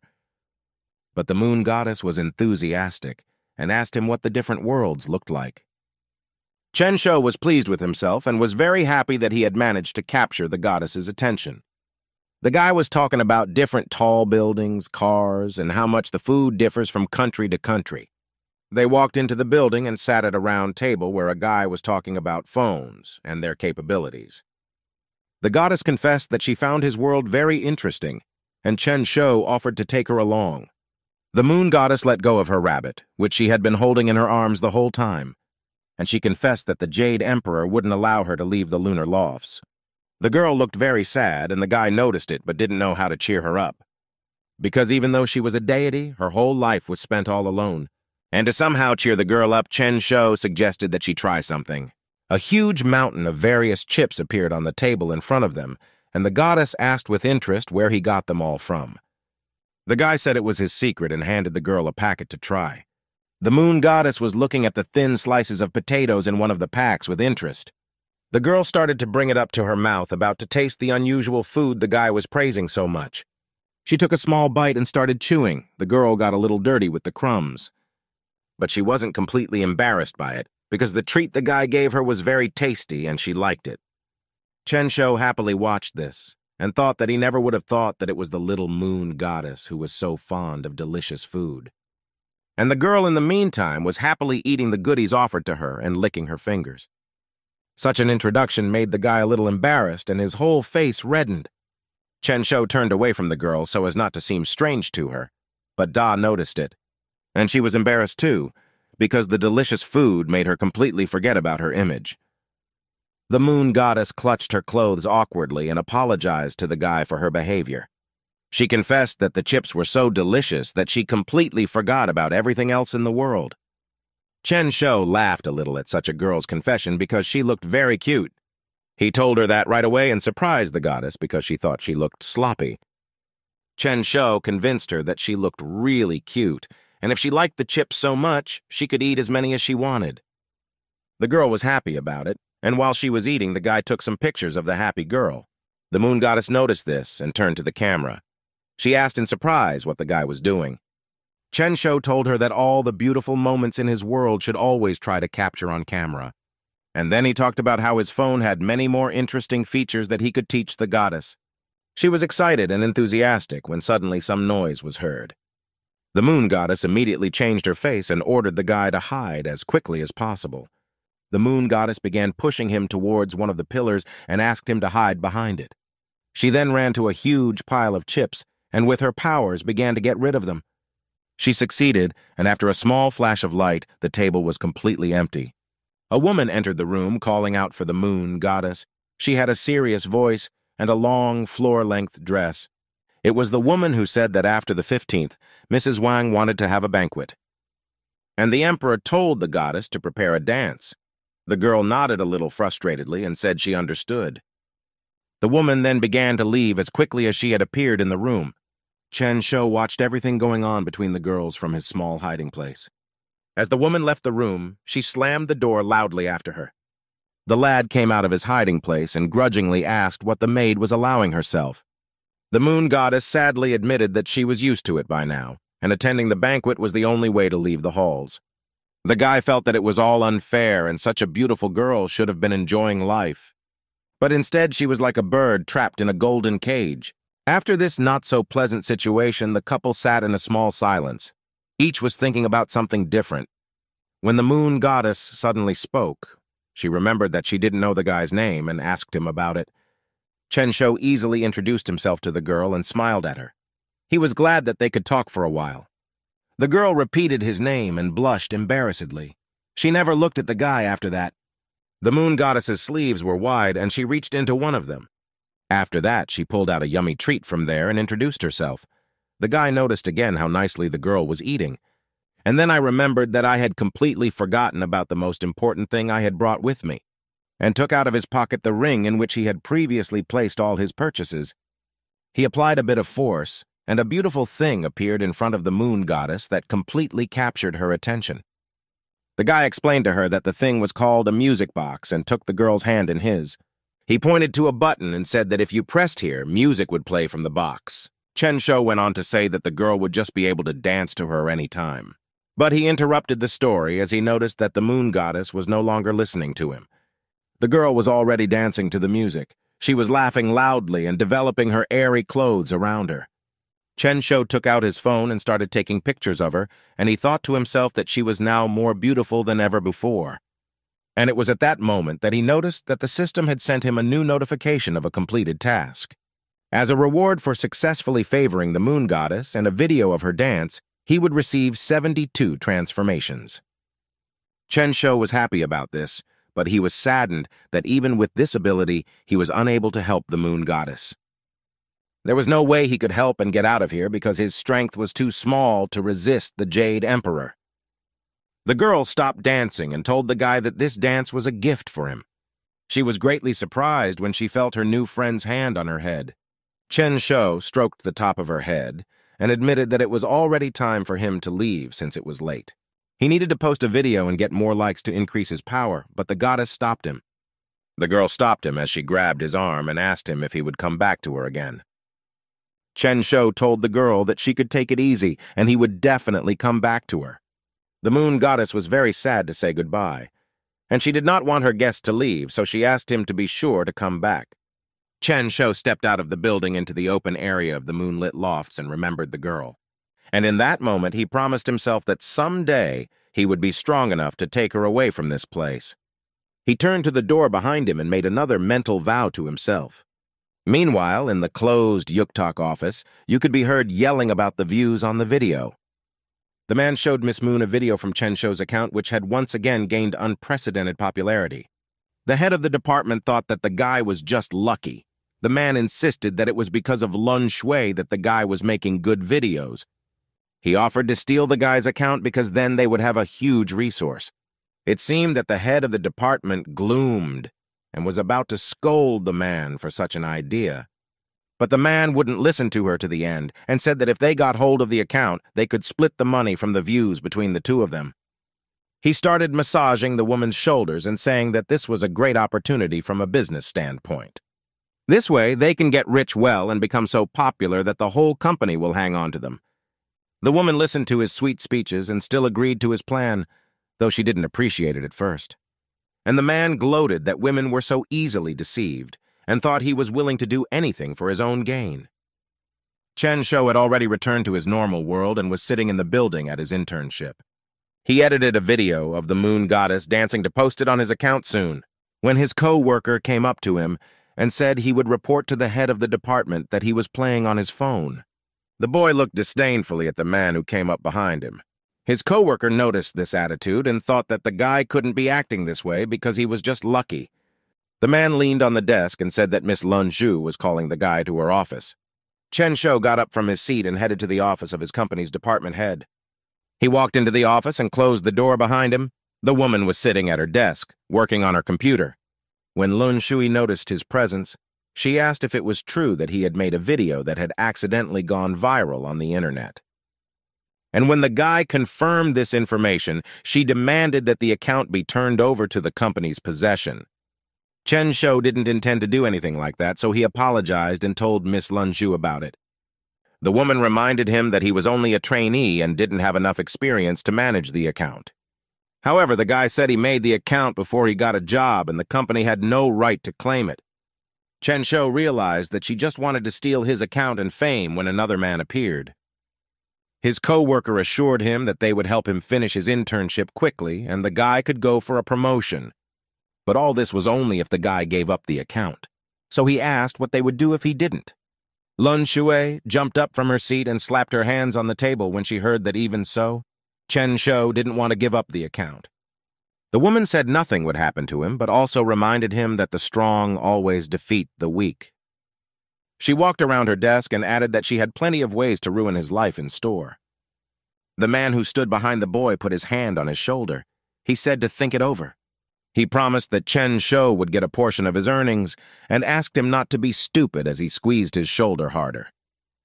The boy threw off the stranger's hand and reluctantly thanked him for the advice and reminded him that he was deciding his own future. Chen Shou turned around and started walking towards the exit. He said that he still hadn't processed the video and asked not to be distracted. Lun Shui said that if the guy didn't give the account to the company, he would be fired right away. Chen Shou stopped at the very door, but this statement from the department head did not scare him at all. He turned his head slightly at the woman and said that although she looked like a human, angry dogs had a better temperament. The man decided to teach Chen Shou a lesson and threw himself at the guy with fists and shouting. However, his fist was unable to reach Chen Shou, but hit the protective barrier placed around the guy. And the man was flung to the opposite end of the office with tremendous force, although Chen Shou didn't even move. The man fell to the floor with a clatter and was left lying where he fell unconscious. Miss Lun Zhu walked up to the man and asked how the guy dared to spread his hands. Chen Shou asked why the woman suddenly thought the guy had hit him, and then he shrugged his shoulders and said that the man himself didn't have a leg to stand on and there was no need to get angry about the failed theft attempt. The woman got angry and ordered the guy to get out and pack his stuff because he was fired. However, Chen Shou didn't give her that pleasure and started looking for something in his pocket. He said he didn't want to work in the same company with people like them, and he threw in his resignation letter. The silted leaf flew straight at the angry Miss Lun Shui, but she didn't have time to say anything. Because a grown man walked into the office and wondered what was going on in that office. The woman started shouting that Mr. Wang had come at a very good time to ask to see this mayhem. The man also came to his senses and started telling him that the guy was trying to take all the credit. And Lun Shui said that she wanted benefits for the company, and Chen Shou responded to her anger by quitting and hitting her. The man exclaimed in surprise, and the couple was glad that now the guy couldn't get cocky. Chen Shou frowned and began to stare at the man in front of him and didn't understand how events were about to unfold now. When the man unexpectedly took his hands and began to tell him how happy he was to meet Chen Shou. Lun Shui walked over to Mr. Wang and asked if he had mixed up anything since this guy had caused chaos here. The man got angry and ripped his hand out of the girl's grasp. He shouted, wondering if she was teaching him a lesson. Lun Shui took a few steps back and fell into her partner's arms as she lost her balance. Mr. Wang said he was well aware of the couple's dastardly plans and promised to deal with them soon. After which, he turned back to Chen Shou and spoke about how lucky he was to have such a talented employee. The man said that if the guy kept making videos, he would allocate money for advertising and asked him to withdraw the statement. The man promised that he would fulfill any of Chen Shou's demands if he stayed in their company. The guy understood perfectly well that he was being held on to because of his popularity, and if it went down, he would be thrown out immediately. And he needed to focus on the system's tasks, so he told how Lun Shui had told him off for being insignificant. He said he had decided to listen to her opinion, that he wasn't worthy of working here. And the woman denied everything he said. Mr. Wang didn't listen to her excuses and ordered Lun Shui to shut up immediately. The man asked the guy not to dwell on the bad words because his abilities were at a high level. Chen Shou seriously said that he had already made up his mind and asked him not to discourage him. Mr. Wang didn't want to anger someone so popular right now, so he backed off and let the guy quit. Chen Shou thanked Mr. Wang for his understanding and headed for the door again to leave the office and the company. Lun Shui and her accomplice trembled in fear as they waited for Mr. Wang's reaction to their act. The man turned on them and started yelling at them to pack their things and not to dare even show their faces in town. Chen Shou had already returned to the dormitory and thought that if it wasn't for all of today's squabbles, then he would have long ago edited a video of the happy moon goddess dancing and been able to post it. But now he had only finished in the evening and could send the resulting output to his account. Chen Shou finally posted a video of the beautiful moon goddess and could afford to relax. A man in one of the companies saw that Chen Shou had a new video out and started yelling about it to everyone. Their boss ordered them to push the video to the top of the trends and let him contact the guy. In another company, the boss was telling them that if they could get Chen Shou to join them, they would have enough money to last a lifetime. Chen Shou's phone began to show one notification after another, attracting his attention. He picked up his phone and saw that all these notifications were reporting new comments. Chen Shou was very pleased that he had gotten into the recommendations so quickly, even though he hadn't even counted on it. Especially since his video will garner as many as 200,000 likes in 10 minutes. Suddenly, a new message from Lin Haodong arrived in one of the long-standing chat rooms with a proposal to organize a classmates meeting. All of his former classmates supported the idea. And Chen Shou was surprised that after 4 years, it was remembered today. Chen Shou decided that the guy just wanted to show his former classmates what he had accomplished in life. And another message came to the guy from his longtime acquaintance, Zheng Lexiao. Chen Shou sat on his computer chair and reviewed his new messages on his phone. Some Zheng Lexiao had written to him, but the guy didn't remember who it was at all and didn't know why he should know him. But Chen Shou stood up from his seat and decided that he didn't care about that right now anyway. He needed to increase his cultivation level, so the guy asked the system to open a training room. The system started creating a notification in front of him with which he had to make the payment. Yi Chen Shou confirmed the payment of the training room and paid 1 million likes. The system said payment received and began to open the entrance to the room, and a portal began to appear on the phone screen. Soon the portal had already appeared in the middle of the room and began to transport the guy. Chen Shou found himself enveloped by a small blue glow, and he was transported to the training room. The guy felt the pleasant feeling of the energy around him pleasantly pass through his body. The feeling was like a fountain of water that ran through the body and cleansed every cell. The system said that 72 transformation training was about to begin and asked the guy to confirm his readiness.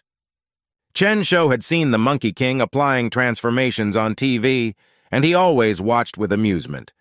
The guy realized that although he had a training hall, There was no need to rush into learning since the king had learned the technique in 3 years. So he decided for himself that he would master the technique slowly, and the main thing is to raise the level. Because only if he raises his level and becomes strong, Chen Shou will be able to protect the queen and moon goddess. In the training space of the system, Chen Shou spent a full 5 days in learning techniques. The paid training room time was over, and the system was asking if the guy wanted to extend the workout. But Chen Shou refused because he wasn't going to be in a hurry, and he had other things to attend to. Time flowed differently in the real world, and it had only been a day there, but the guy's whole body was stiff. He got up to stretch his limbs a bit, and the system sent him a new notification.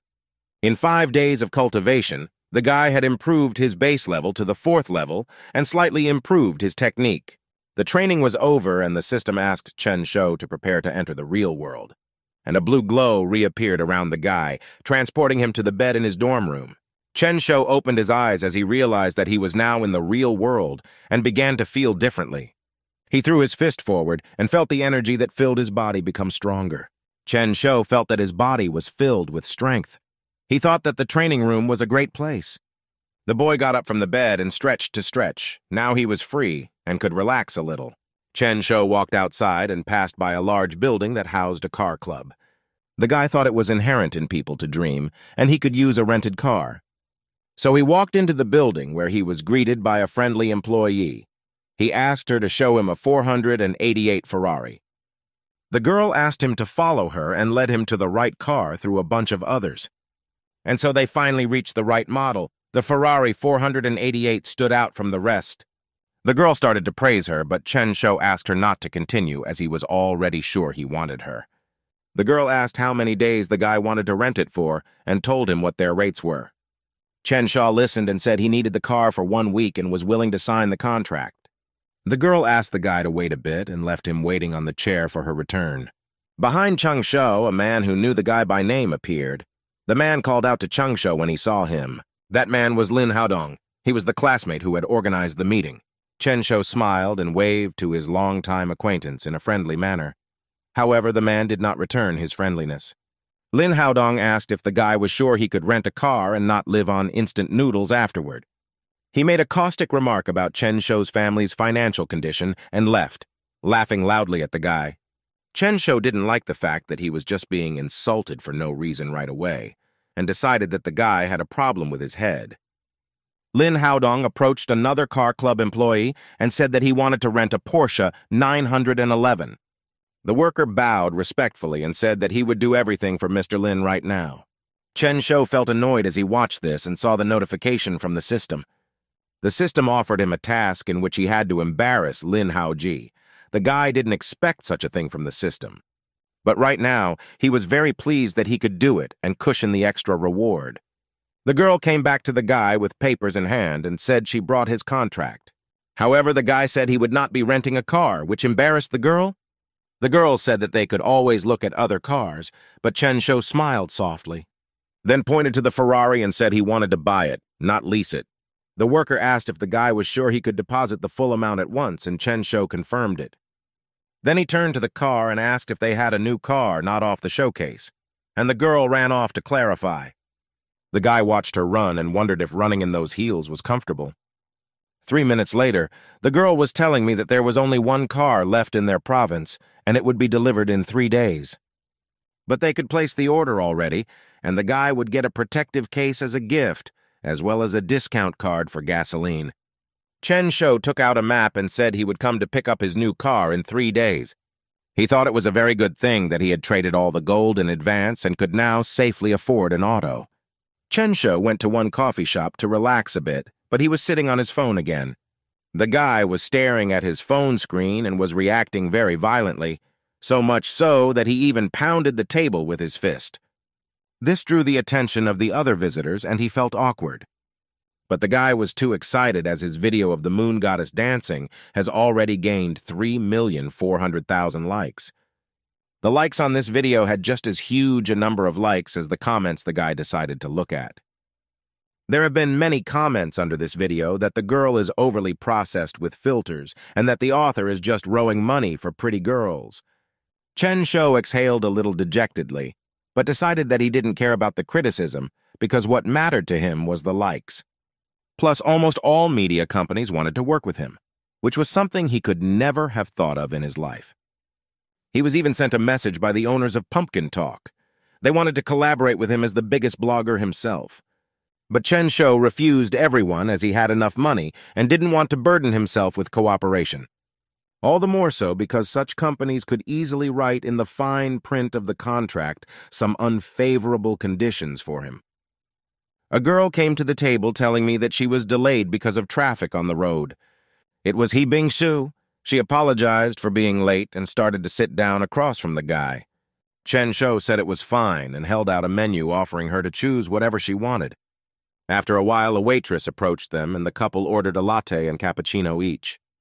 He Bing-su followed the departing waitress with her gaze, and after making sure she had moved far enough away, she turned towards the guy and asked where the promised photo was, but Chen Shou was already holding it out. When it was in the girl's hands, she opened the bundle and saw there the queen in red robes. He Bing-su liked the girl in the photo, and the guy thought that he didn't expect to see the businesswoman squealing with delight. The girl took out a small handkerchief from her bag and carefully wrapped the photograph in it. And only after wrapping it tightly in the cloth did I send it to my purse. She explained to the guy that there are few such beautiful girls on the planet, and one should appreciate them. Chen Shou imagined himself and the queen together in close proximity and realized that the girl was right. Because the queen of the land of maidens was beautiful. She was the most beautiful girl he had ever seen. He Bing-su distracted him from his thoughts and admitted that she had wanted to ask the guy something for a long time. She drank some of her coffee and admitted that the girl seemed out of their world, and she wondered how they had met. Chen Shou slightly hesitated to answer and quickly tried to think of some excuse. The girl set her cup on the table and said if the look she saw in the photo was to be believed.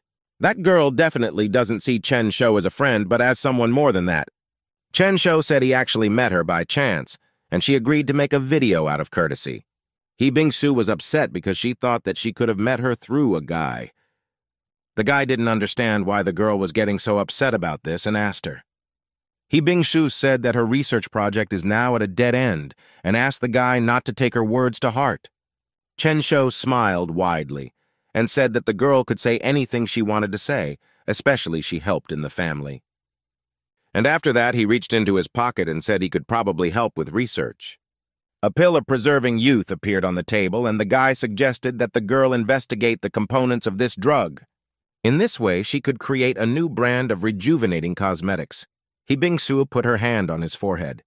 The girl bends over the table to the guy and asks him if he's sick because he's talking nonsense. However, the guy's attention was focused on his chest, which was right in front of his face in this position. He Bing-su reminded us that youth pills are just a fictitious TV series.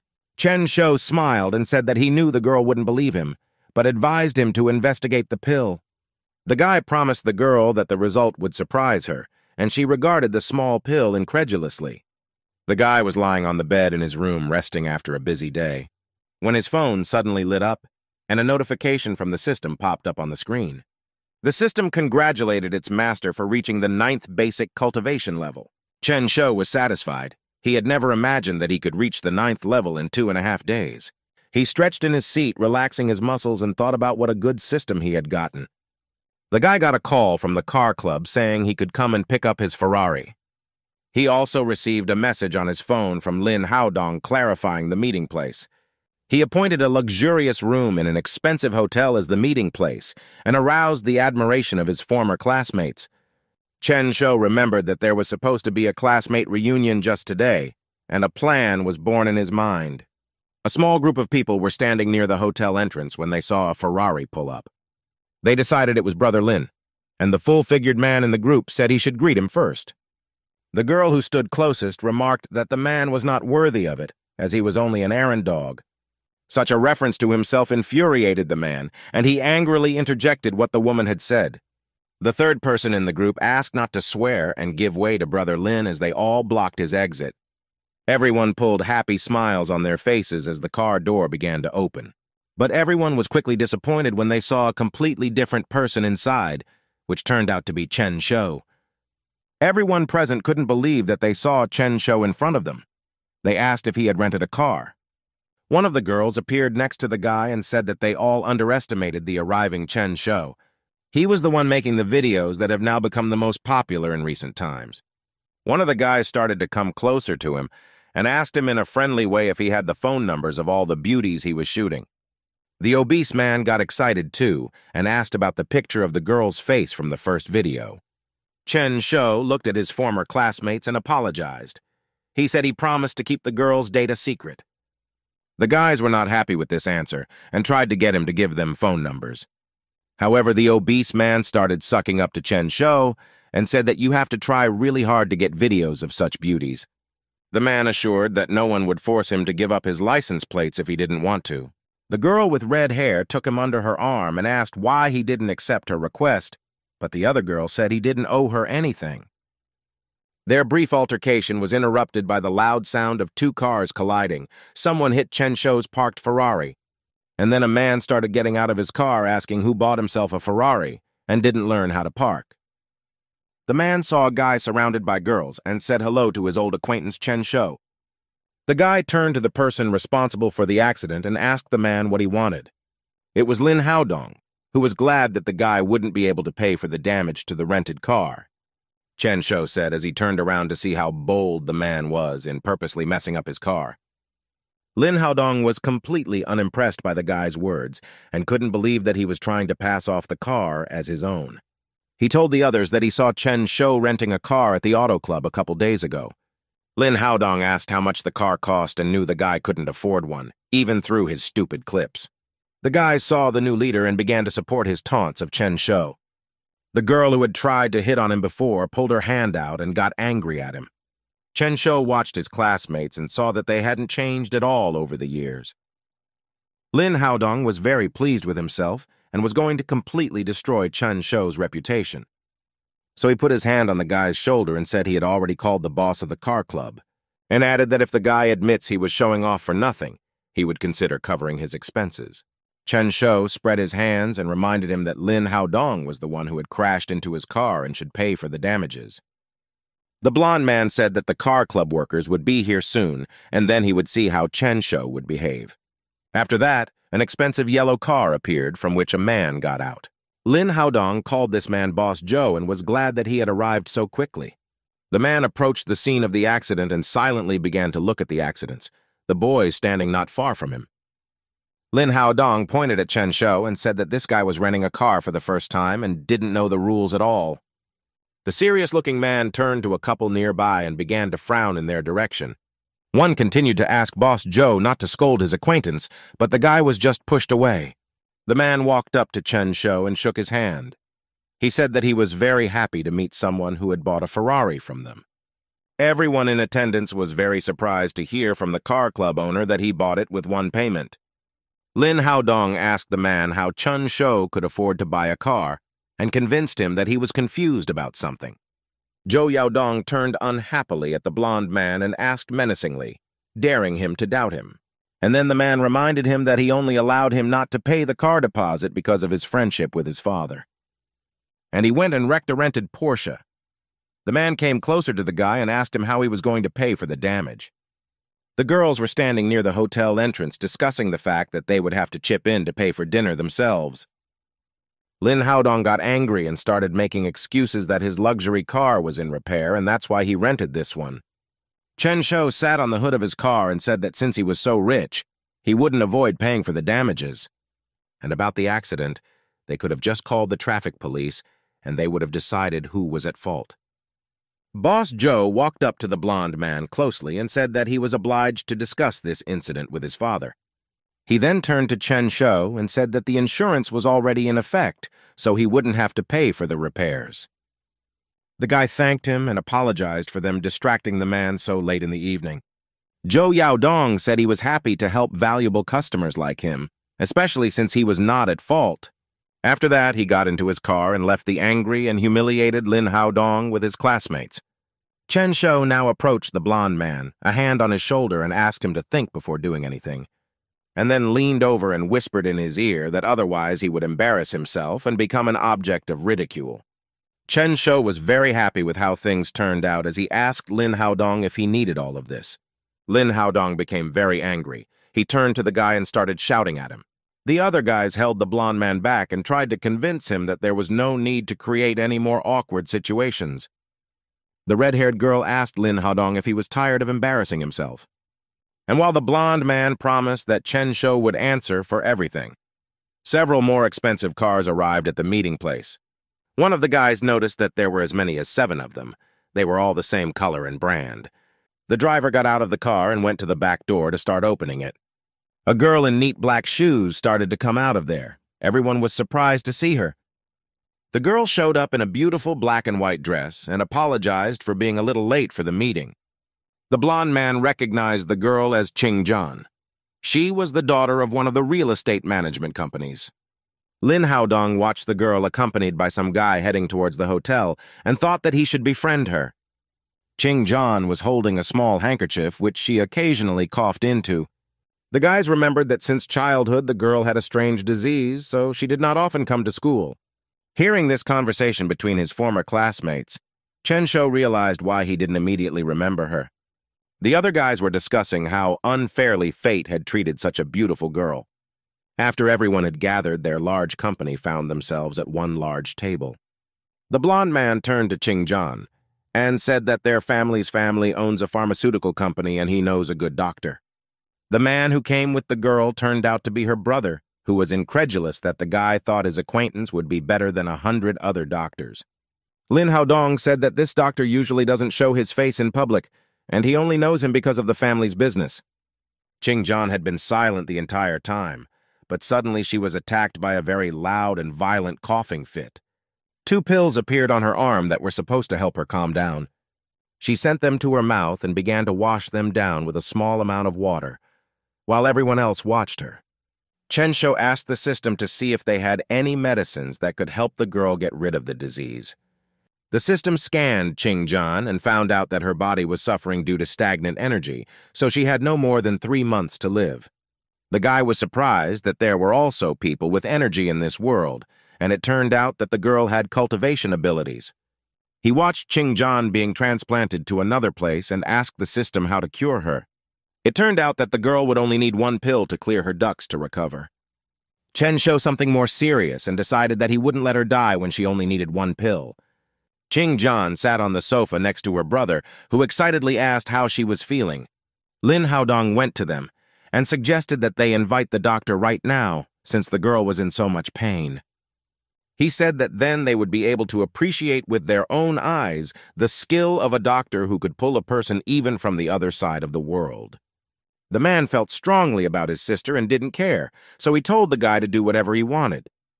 Lin Haodong thought he could connect with such an influential family and took out his phone to call the doctor. However, at this moment, Chen Shou's voice was heard as he approached Qing Zhan. He scratched his head awkwardly and admitted to her brother that he could easily cure the girl.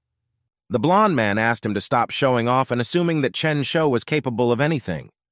And brother Qing Zhan said that there was no one with a medical background here, and even the best doctors couldn't cure her. The guy asked the girl if she felt pain in her chest at lunchtime, if she started to feel dizzy and had cramps afterward. Qing Zhan covered her mouth with her hands in surprise as the guy listed all of her symptoms with precision. The girl had hope when she heard Chen Shou's words, and she asked to give him a chance. The man covered his eyes and decided to let the guy try. He asked if he needed any tools, and Chen Shou measured the girl's pulse and said that he needed to be alone with her, because there were too many people in this room, and Lin Haodong shouted at him and asked him what he was going to do to the girl.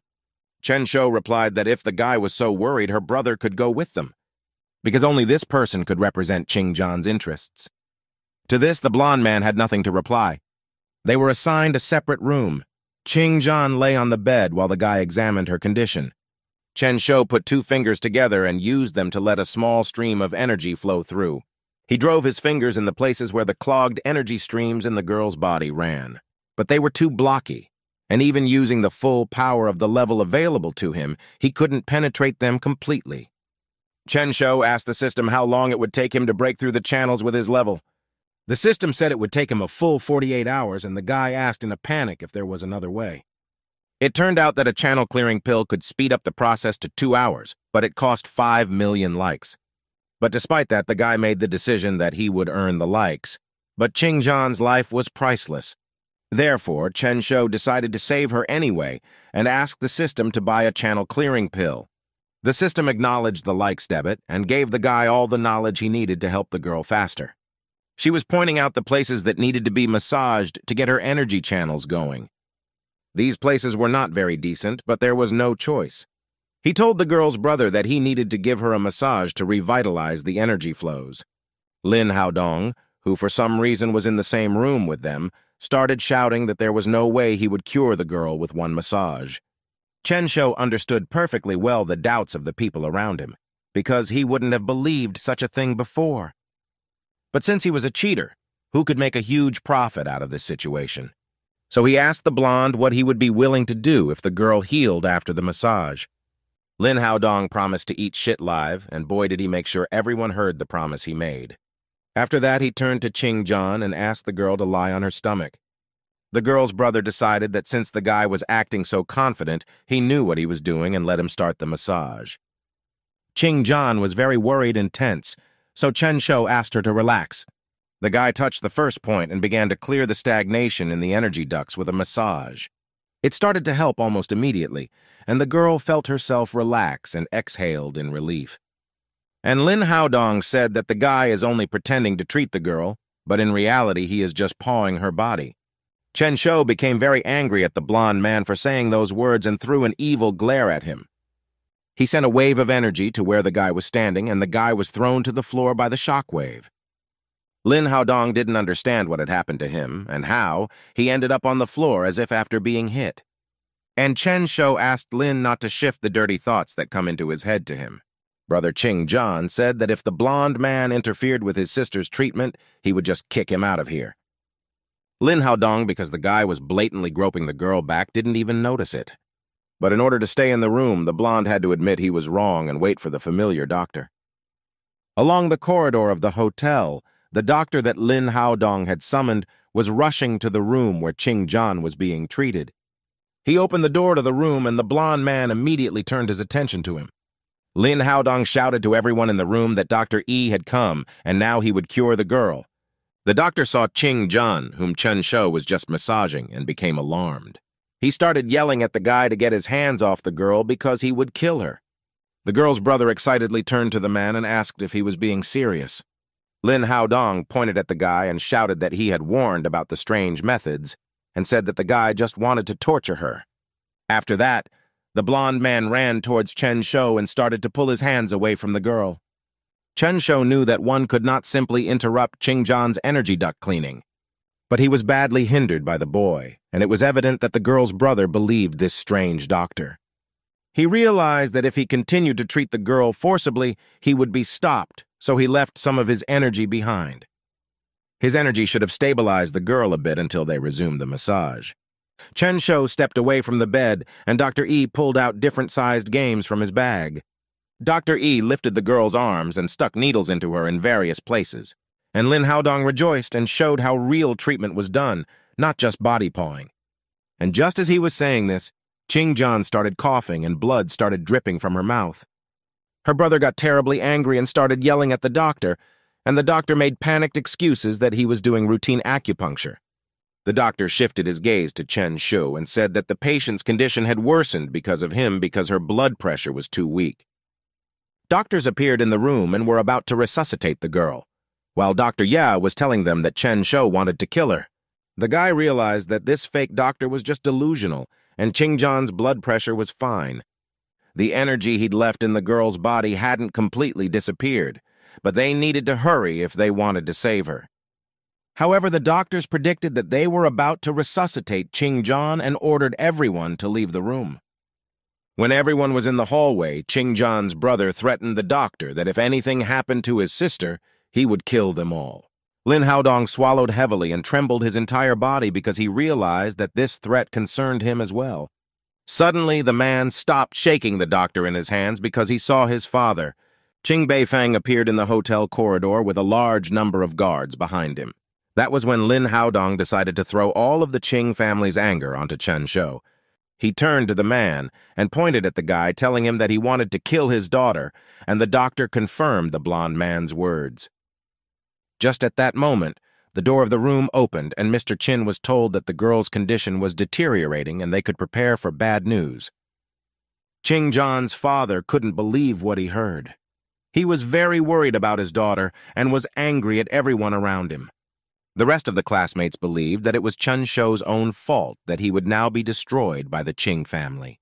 Angry Ching Beifeng shifted his gaze to the guy who had been blamed for everything, but he had remained silent until now. He ordered him to say something, and Chun Shou said that he would save Ching John's life. Everyone around him thought he had gone completely insane as he almost killed the girl. Ching John's father grabbed the guy by the collar of his clothes and started yelling that he didn't know what he was talking about. But the guy remained confident in his abilities and repeated that as he had said before. He was able to save Ching Beifeng's daughter. The people around him would stop doing nonsense and let him in with the girl. Ching Beifeng, whether the guy realizes the consequences of his words. Yi Chun Shou said that he was confident in his words. He pointed at himself and said that if no one interfered with him, he was guaranteed to cure Ching John. And since the father was desperate and the guy was so confidently saying it to his face, he decided to believe him. Chun Shou admitted that he had one condition before he went to Ching John's room. The man listened to him intently and asked suspiciously what condition he was referring to. It turned out that Chun Shou wanted $20,000 for his services after everything was over, since he would not just resuscitate the girl but permanently cure her disease. Such a statement surprised everyone present. His former classmates thought he was crazy for almost killing a girl, and now he's making conditions. After this condition, Chun Shou said that if the man does not agree, he will resuscitate the girl, but the disease cure will not. Ching Beifeng agreed to these conditions as he had always clung to every chance to save his daughter. Then the man grew gloomy and said that if his daughter recovered, he would give him 20 million, but he reminded him of another arrangement. And so after traveling such a long way, Chun Shou was once again next to the girl and prepared to clear the ducts. He was completely focused on her condition and wished he had been interrupted and things had gotten out of hand. The rest of the classmates were bunched up and waiting for the outcome of tonight to be known. Lin Haodong excused himself to Ching Beifeng and told him that the guy was completely ignorant of medicine. However, the men said that if he failed and tried to escape, he would be shot immediately. Lin Haodong was glad that he wouldn't have to get his hands dirty himself, and the hated guy would come to an end today. An hour and a half had passed when a guy came out of the room and announced that Ching John was fine. Ching Beifeng and Lin Haodong were heading to the girls' room when they saw the guy. No one expected that he had actually succeeded. But when the blonde man and the Ching family walked into the room, no one could believe their eyes. In front of them sat a perfectly healthy Ching John. She held a glass of water in her hands and called out to her daddy. They threw themselves into each other's arms and began to confess that they thought they would never meet again. Ching Beifeng in front of the guy and expressing his gratitude to him, he confessed that he would forever owe him. Chun Shou reassured the man and told him that everything was fine because his daughter was alive because he believed him. Lin Haodong reminded about how Dr. Ye should be thanked as well, because the guy wouldn't be able to do it without him. However, Ching John ordered her not to believe him because this man was a fraud and had no intention of treating her. She said that if this doctor hadn't interrupted Chun Shou, she wouldn't have been on the brink of death. The doctor was very worried and started bowing to the man and telling him that he didn't do all this on purpose. Chun Shou was very angry and asked if this disgusting man was trying to get out of this situation. Ching Beifeng ordered Dr. Ye to be taken so far away that he would never see his face in this city. And as the guards led the man away, he continued to apologize and lash out in a panic. He shouted for Mr. Lin to save him, and Chun Shou recalled that it was the blonde man who had called the doctor. The guy asked what was the purpose of Lin Haodong bringing this rogue here. Lin Haodong stared angrily at Chun Shou, who was giving out about his involvement, and one of their classmates said that he had called a rogue just to kill Ching John. And the girls were discussing that he had started acting suspiciously ever since the girls showed up. Lin Haodong listened to the people around him quickly change their opinions and tried to figure out how to get out of the situation. Chun Shou said that he didn't need to do such a stupid act, and he advises him not to embarrass himself anymore, and then pointed at Ching Beifeng. and reminded him what kind of ending could await him if he continued like this. The guy shifted his gaze to the corner where Ching John's father was standing. He felt fear spreading throughout his body. Because Ching Beifeng above him was a formidable dark figure, and the guy felt like the most insignificant person in the world. He was so scared that he started screaming and making excuses that he didn't do all this on purpose. After that, he fell to his knees and started begging for mercy because he just wanted to help her. He reminded her that the girl was alive now and she was fine, but that only made the man angrier. Because it was Chen Shou's doing.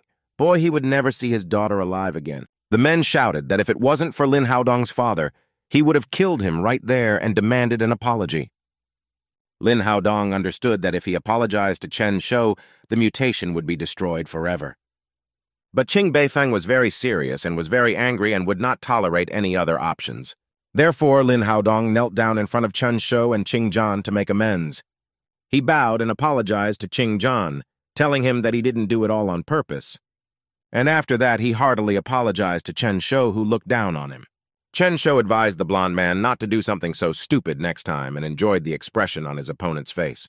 Lin Haodong, you were very angry, and hoped that in the future Chen Shou would compensate him tenfold for today's disgrace. The system declared the task complete and rewarded him with 3 good luck spells and 3 bad luck spells. Chen Shou asked about the bad luck spell, and she told him that after using it, a person's luck level would decrease for 1 month.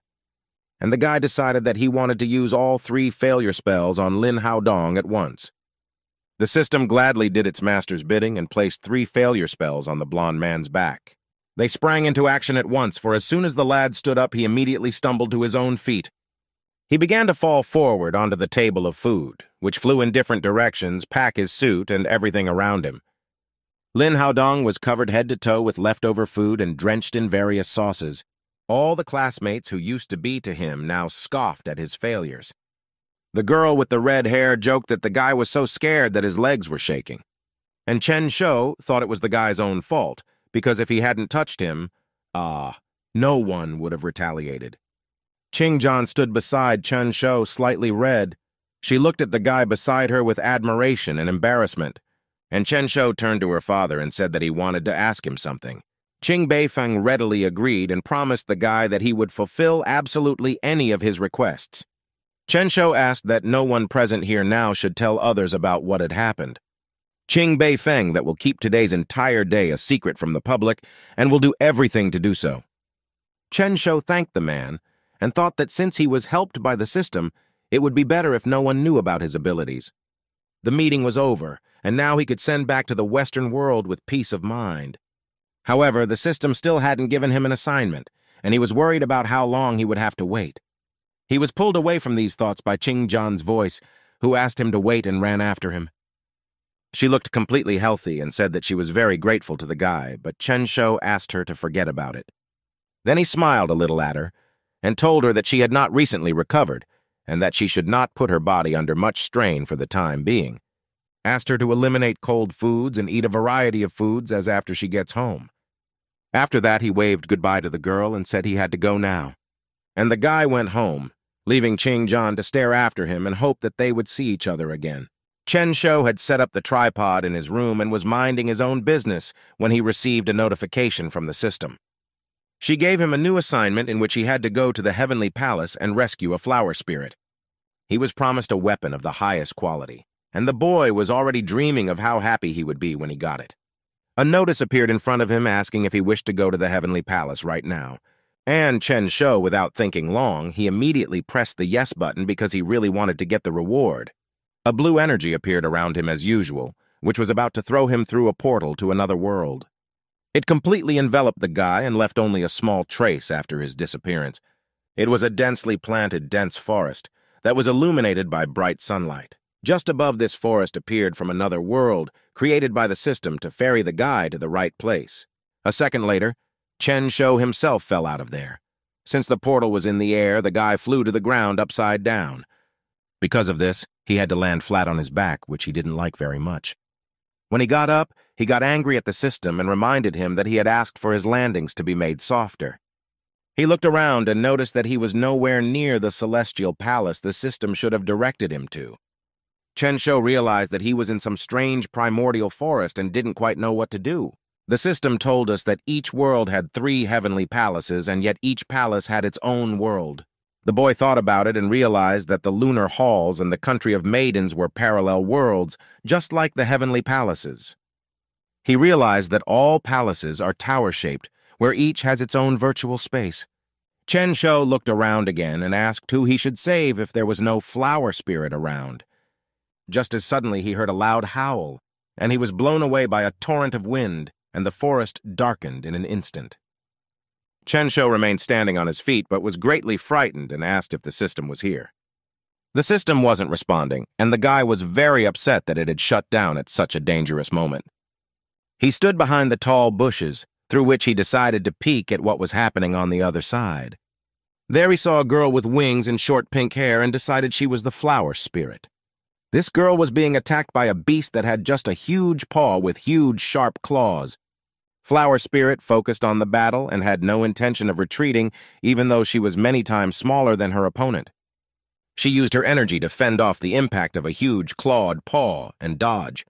Chen Shou watched how huge the opponent was and how much strength he possessed, and didn't know if the Flower Spirit could defeat him. The guy realized that a normal person would be finished if they decided to fight the Flower Spirit, and he needed to save her. The system came back online when the guy started screaming and accusing her of sending him to his death. However, the system said that Chen Shou could not be considered an ordinary person because he had a system. The guy recalled that he only had a 9th base cultivation level compared to the Flower Spirit. He was weak. But the system said that the host himself agreed and the task cannot be canceled, or they will no longer be available to him. There was no choice left, and the guy had to concentrate all his energy in his arms and body. And he began to fill his body with tremendous power. He thought he had hit on a very tricky system. But since there was no choice left, he rushed forward to the side where the battle was taking place.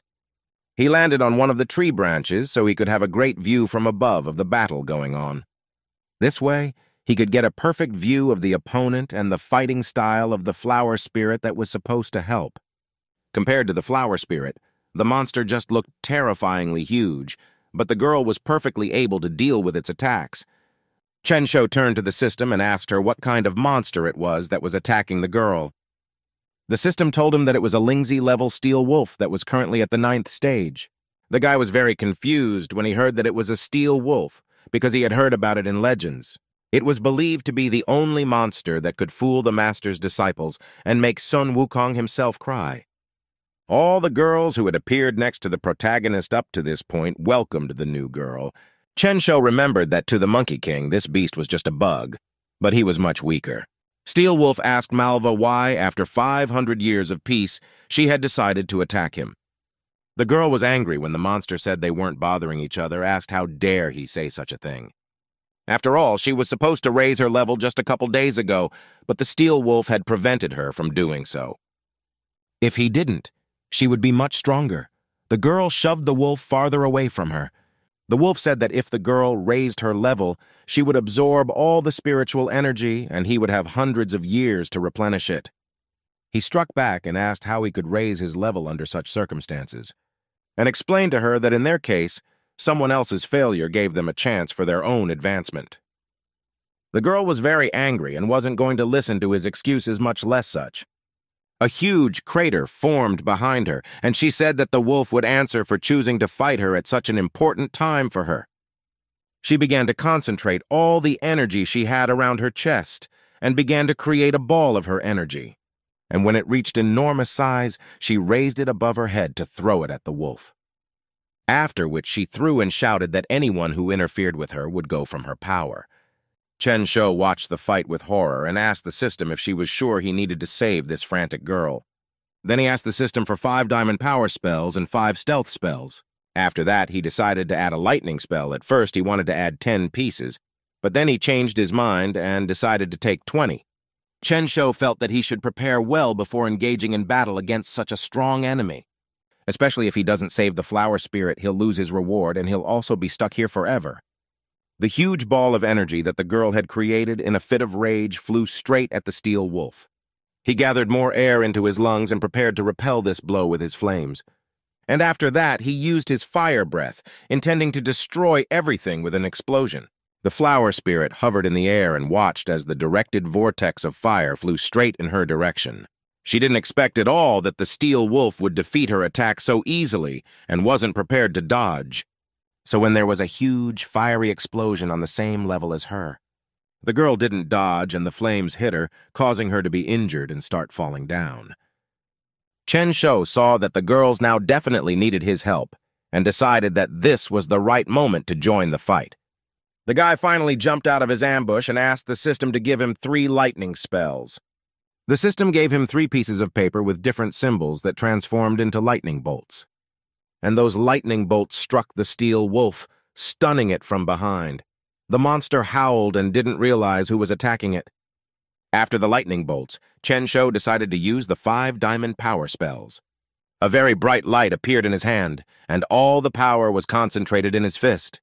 Taking advantage of this strength and the element of surprise, the guy jumped up and punched the steel wolf in the face. The force of Chen Shou's punch was enough for the monster to fly far enough away from the guy. He realized that these techniques could only help him once, and now he had to leave. Chen Shou stood beside the flower spirit and asked the systems what he should do now. She announced that she was opening a portal, and the guy took the girl in his arms and carried her through the portal to safety. The system transported them to the guy's dorm, and when they returned to his world, it was already night. Chen Shou slept his bed, but the not-quite-comfortable position made him wake up. He slowly opened his eyes to check what the heavy thing was laying on him, and he saw the girl he was supposed to save on top of him and panicked, asking the system why she was carried along with him. The guy looked at the pink-haired girl lying on top of him and asked the system why she was here. However, the system sent him a notification that the task was completed and he gets the reward of a sharp eye if he agrees. Chen Shou was so enthusiastic about being able to get a sharp eye that he completely forgot about his original appeal, and he happily pressed the button that confirmed he agreed to receive the award of a keen eye. And a huge amount of bright yellow glow began to appear around the guy and the flower spirit. The light was so bright that it illuminated the entire street outside the dormitory from the window. Chen Shou held his eyes and complained that he felt like he had them tied with gauze. The system congratulated the guy on receiving the award and announced that the next task would be given to him in 15 days. The guy agreed with this and decided to test what his new sharp eye could do. He couldn't wait to see if his description in the legends matched what he was really like. Chen Shou applied his ability and found that he could look through walls without much trouble. The boy was glad, because the Monkey King with his keen eye could easily detect uncleanness and distinguish good from evil. And now he had the ability to look through objects, and it could be of great use to him. The guy turned to see the girl on his bed and instantly realized his mistake. Because with his keen eye, he could look not only through walls but also through clothes, and there was a naked girl lying in front of him. Chen Shou turned off his keen eye and remembered that he had completely forgotten about the flower spirit because of the reward he had received. The guy pointed to the girl on his bed and asked the system what he should do with her. The system sent a notice that it could not interfere in such matters, and the guy was free to do whatever he wanted with the girl. Chen Shou got angry and said that he was a decent man and would not be used for such things. He walked into the system store because he needed the immortality pills of white-skinned flesh soul return. The guy didn't know if these pills would help the flower spirit or if he should even buy them. But he wanted to try and save the girl anyway and help her somehow. So he took one of the pills and put it in the sleeping girl's mouth, hoping it would help at least a little. After the girl swallowed the pill, a yellow glow appeared around her. Chen Shou decided that it was a good medicine because with its help, all the severe wounds instantly healed. Sometime after taking the medication, finally opened her eyes. The girl was sitting on the bed, holding her head when she heard someone else's voice. The girl turned in the direction of the sound, concentrating the energy in her fist, and prepared to defend herself against the stranger.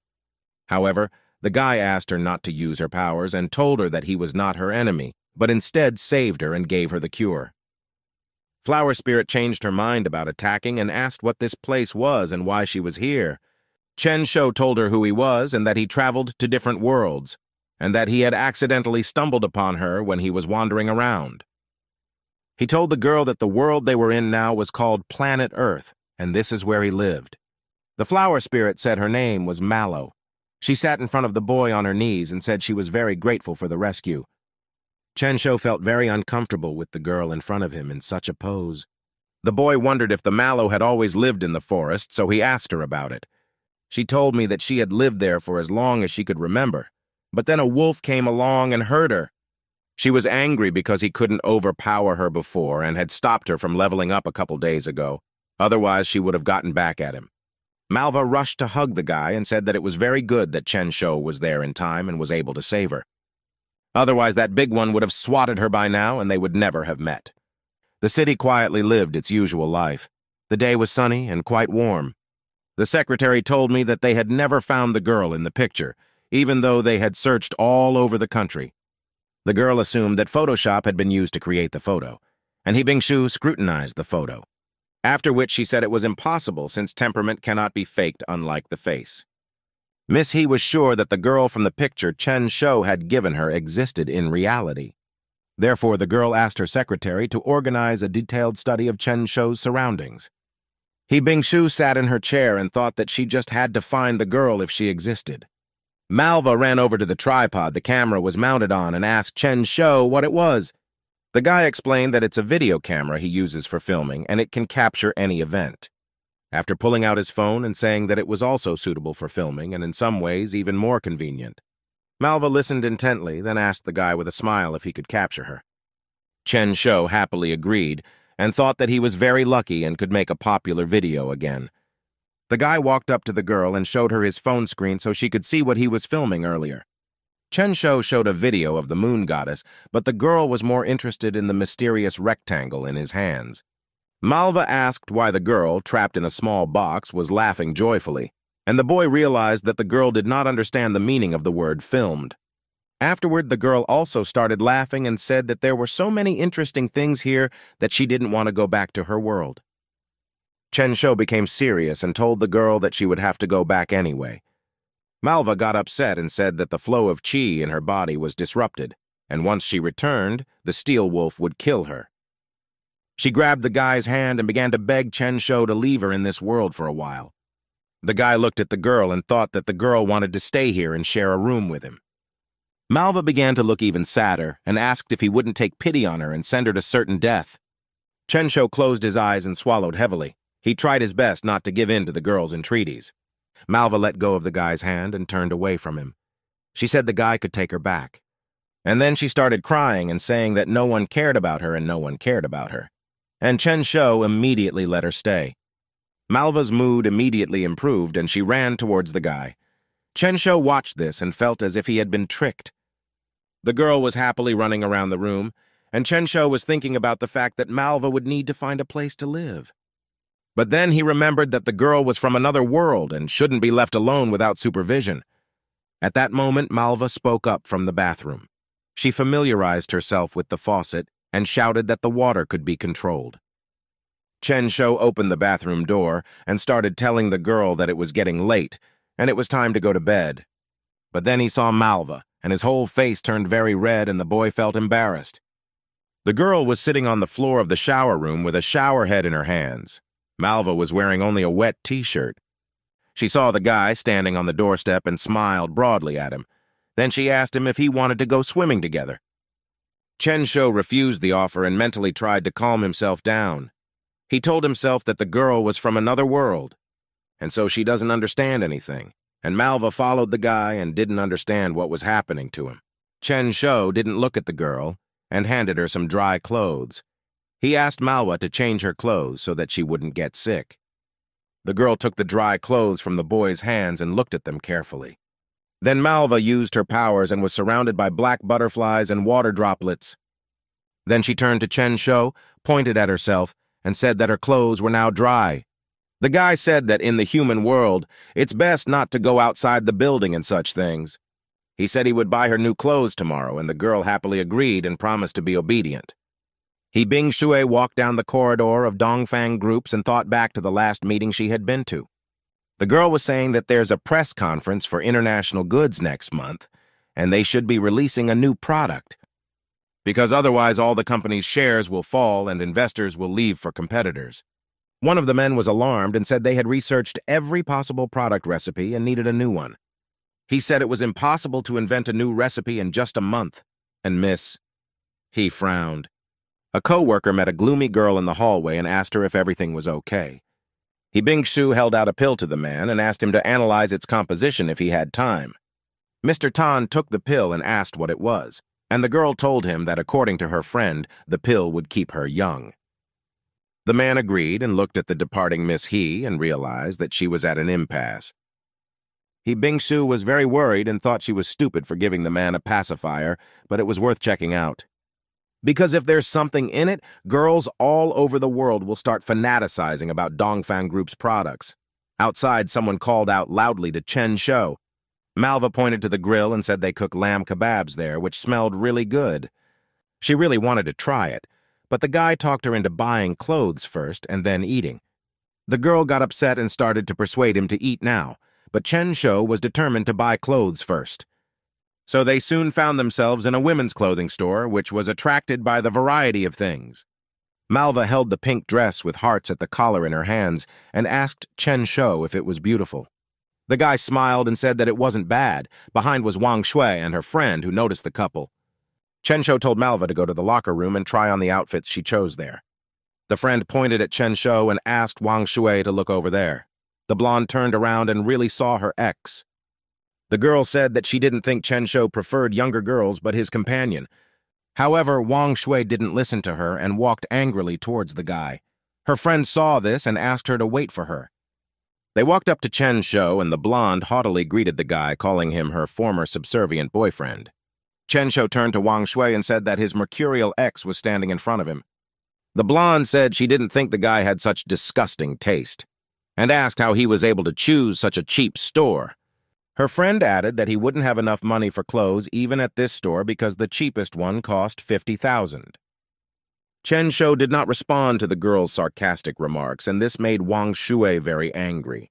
Malva came out of the fitting room and asked who the older women were and why they smelled so bad. The girls were furious and started yelling that they weren't elderly and were generally using the best perfume in the world. Chen Shou said that the perfume smells good, but once it gets on Wang Shui's body, it starts to stink for some reason. And then the guy added that Wang Shui's temper is stinky. She has no respect for others, and mud constantly pours out of her mouth. The girl gloomed and wanted to start arguing, but Chen Shou threw one of her dresses in her face and said that nothing would block out her stench. With that, he turned away from the girls, and he and Malva headed toward the fitting room exit. Wang Shui was angry because Chen Shou dared to humiliate her because of another girl. The blonde was furious and screamed that she would show the guy some more. Just let him wait a little longer. Malva and Chen Shou had bought clothes and were now walking through the streets of the city. The girl stayed in her new pink dress. Malva was angry and asked Chen Shou how such ugly people could exist in the world. The guy stroked the top of her head and told her to stop being mad at girls because they weren't worth it. Chen Shou explained that the more she argued with such people, the more they would enjoy it. But the guy used too many words that were incomprehensible to Malva, so she didn't quite get the point and asked again. Chen Shou decided not to continue the unpleasant topic and cheerfully told Malva that they could go eat. The couple had a good day, and Chen Shou returned to the dorm late. He opened the door and had a bouquet of flowers in his hands. Guy walked into the room and put down the bags of Malva's clothes and was able to exhale in relief. The bouquet in his hands began to glow and a pink aura began to swirl around the flowers. The pink smoke cleared, and in the guy's arms, instead of a bouquet, was a laughing Malva. Chen Shou was embarrassed and asked the girl to give a warning next time she transformed back into a human. The girl slid to the floor and promised to warn her next time about her transformation. Malva was happy and humming contentedly went towards the bags to sort out her new things. She pulled out a joyfully red dress, and the lad thought that humans and female spirits alike liked pretty things. Chen Shou turned to the girl to ask her to give her a warning when he decided to change his clothes. But the guy didn't finish as he saw that the girl had already started to undress right in the room. Chen Shou's nose was bleeding and he quickly turned away. Malva didn't understand what was wrong, and the guy yelled for her to stay where she was. He threw his clothes over the girl with his eyes closed and yelled that changing clothes in front of the guys was not allowed, and it was better to go to another room. Malva understood him, and Chen Shou decided that he had to think of something or else he would have to suffer. After that, he went to bed and woke up the next morning with the whole room illuminated by sunlight. The guy heard a woman's voice calling him and asking him to wake up soon. Chen-Shou opened his eyes and saw a girl on all fours next to me in a nightgown saying it was time to wake up.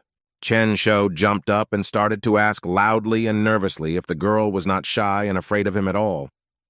Malva thought for a moment, then admitted that the guy had saved her life, so she wasn't afraid he'd hurt her.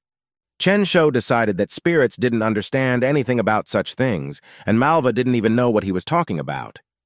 At this moment, there was a knock on the door of his room. Malwa and Chen-Shou were surprised and looked at the veer. The woman behind the door shouted that she had come to check the room, and Chen-Shou began to panic. He realized that if the dorm supervisor found a girl in his room, he was finished. Malva didn't realize that, so she calmly got out of bed and walked to the door, about to open it for her guest. Chen-Shou managed to grab her hand and quietly asked the girl to keep her voice down, or better yet, become a plant again. Malva turned to the boy and said that her energy flows had not yet recovered, and she would not be able to be a plant for long. The woman at the door thought there was no one in the room and decided to open the door with her key. She warned that she was coming in. Chen-Shou apologized to Malva, grabbed the girl, and quickly dragged her to the bed. He laid the girl down, hovering over her, and in one motion threw the blanket over them. Malva exhaled in surprise as the guy tossed her onto the mattress, looking up at him in surprise. She was even more surprised when Chen-Shou suddenly placed a seal on her forehead. The guy covered the girl's mouth with his palm and sternly ordered her to behave as quietly as he could. Chen-Shou turned around at the door and thought he had cast an invisibility spell on Malva just in case. The woman entered the room and saw that Chen-Shou was in bed. She asked why it took him so long to open the door. And the guy lied to her that he had just woken up while the woman scrutinized the room. Malva lay on the bed beneath her boyfriend's body and couldn't understand why her heart was beating so fast. The woman finished her inspection and told the guy to follow the safety rules, and they said goodbye.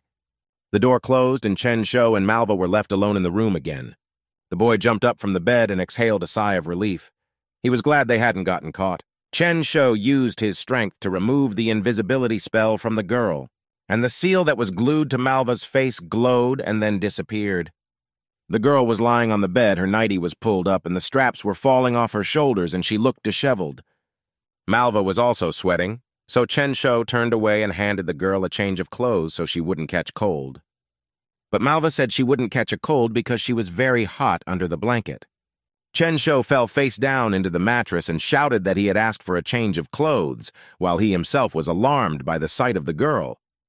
Malva was surprised at first, but then smiled happily and agreed to change clothes if it was important to Chen-Shou. Miss He was sitting in her office when she got a call and started shouting into the phone that there was a result. Mr. Tan shouted that the pill she had given really did have rejuvenating properties. He Bing-Shui jumped up from her chair and couldn't believe that it was really like this. But the man said that this pill can keep skin looking young for 5 years, and if research continues, they have a chance. The girl stood at the panoramic window and thanked Mr. Tan for the good news. He Bing-Shu hung up the phone and pondered over everything that had happened to her recently. She sat down in the chair and realized that Chen-Shou had not deceived her and the rejuvenation pill really did exist. The girl thought about just helping his family, and he gave a pill worth hundreds of millions of yen. She thought the guy didn't know the value of the pill, but then she remembered his words and confident face and realized he knew everything. She was trying to figure out where an average guy who had recently graduated from high school got such a thing. Chen-Shou and Malva went to a restaurant.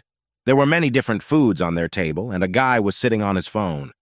Malva was delighted with the delicious taste of her new food. She told Chen-Shou how delicious it was. The guy smiled and said that Malva could eat more if she liked it that much. Chen-Shou noticed that he had few likes left due to the fact that he often bought a lot of pills and spells. The guy realized that he needed to come up with a new idea for a new video, because dancing might make subscribers tired. The girl screamed and Chen-Shou took his eyes off the phone to ask what had happened to her. Malva asked what to do because she had soiled the clothes they had bought her. Chen-Shou stood up from his seat and said that the most important thing was that the girl didn't get burned. The guy handed the girl a napkin and said they would change their clothes and wash the dirty ones at home. And suddenly, Chen-Shou realized that he had a good idea for a video related to the change of clothes. He sat down next to the girl and asked if she could dance, and Malva said she could as she wiped her dress. Chen Shou showed a video of the moon goddess dance and asked how about it, and the girl said she had no problem dancing. The guy asked if she minded if he videotaped her because it was his job, and promised that as a reward, Malva could ask for whatever she wanted and Chen Shou would do it. The girl looked at the guy carefully and asked if he was sure he would fulfill absolutely any request. She moved very close to him, and Chen Shou blushed at such unexpected actions by Malva. The guy pulled back and started promising that he would do his best. The girl smiled happily and said she wanted to be in this world for a couple more days. Then she shouted that she wanted to eat at this restaurant again, and Chen Shou was very surprised. They came to the studio, and the girl asked why they were filming here. Chen Shou said that there were few people here and the girl could use magic. He wanted to add the background later, but Malva heard that they needed a nice background, ordered the guy to watch carefully. And a second later, the room disappeared, and beautiful pinkish trees appeared around the couple. Malva explained that she knew how to create illusions, and her magic could save the guy some time. Chen Shou smiled happily and stroked the girl on the top of her head. He thanked her for her help. Malva was dressed in a business suit. She had square glasses and black-heeled shoes. After that, there was an image with shorts and a top. The girl put a shirt on top, and on her feet were sneakers and stockings. Then Malva twirled happily in a short, puffy dress with white stockings on her feet. Chen Shou watched Malva dance intently, changing images, and thought that life was good. Chen Shou's phone rang, and someone shouted for Chen Shou to go back to the university immediately. Chen Shou asked what was the matter, and his interlocutor shouted that he was in big trouble. Malva and Chen Shou arrived at the university and walked through the corridors near the principal's office. In the hallway, they met the anxious principal, who was glad the kid had finally arrived. The principal shouted at Chen Shou and asked what he had done to offend Miss Qing so much. The guy wondered who Miss Qing was and remembered that she was the daughter of the director of Beifeng Group. The principal said she came to their school today, accompanied by people in suits, and said she was looking for him. Chen Shou asked the principal not to worry because he would now go into the office and find out for himself. But he didn't have time to open the door, so his hand froze where the doorknob should have been. Qingjian stood in the doorway and was very happy to see the person who had saved her life again. The girl turned to her father and said that Chen Shou had finally come. Qing Beifeng was sitting on the sofa. The man turned towards the entrance and told Chen Shou that they hadn't seen each other for a long time. Chen Shou began to approach the man and asked what he had come to see him for. The director watched this and thought he was worried for nothing. It turns out they have quite a good relationship. Following the guy, Malva walked in. Yi Qingjian looked at the girl with interest and surprise. She was upset and thought that Chen Shou had gotten himself a girlfriend in the time they hadn't seen each other. Malva felt the blonde's displeased look on her and couldn't understand why she was being looked at like that. The Qing family and Chen Shou and Malwa sat down on the couches, so the principal said he was leaving them. The director thought that Chen Shou was not an easy guy since he was able to strike up a relationship with a business tycoon. And then he clenched his fist and thought with admiration that he was not a student of their establishment for nothing. Qing Beifei said that next month was Qingjian's grandfather's anniversary, and he wanted to personally thank the guy. So Chen Shou was invited. The guy said he was honored to be invited and he would come. Qingjian hesitantly asked the guy if he had any free time right now. Chen Shou looked at the girl and said that he had time and asked what was wrong. Qingjian got excited and said that a new pastry shop had just recently opened nearby and suggested that they go there together. The boy happily agreed, and Malva nearby jumped for joy and shouted that she agreed too. The girl asked her father if she could go for a walk with the boys, and Qing Beifei let her. The girls sat at the same table while Chen Shou ordered desserts. Qingjian looked at the girl unhappily. Malva noticed this and wondered if she had something on her face since the girl was looking at her so intently. Qingjian was embarrassed, but decided to tell the girl that she had one question for her. Qingjian nervously clutched the fabric of the dress in her hands, trying to calm herself down. Malva leaned on her arm and relaxed, and asked what Qingjian was interested in. The blonde gathered her thoughts and asked if Malva was Chen Shou's girlfriend. Flower Spirit smiled and chuckled when she heard exactly what the girl was so concerned about. Qingjian sat in front of Malwa and was very anxious to hear a positive answer. But Malwa asked in surprise what Chen Shou girl meant, Yi Ching-jan was confused and didn't know what to answer. At that moment, a guy came over to the table and asked what the girls were talking about. Malva happily turned to Chen Shou and said that they were talking about his girlfriend. The guy was very surprised when he heard the topic of conversation, and Ching-jan was embarrassed. The girl explained that Malva follows him around all the time, so she thought the couple was dating. The waiter brought them desserts, and Chen Shou told the blonde that he and Malva were just friends.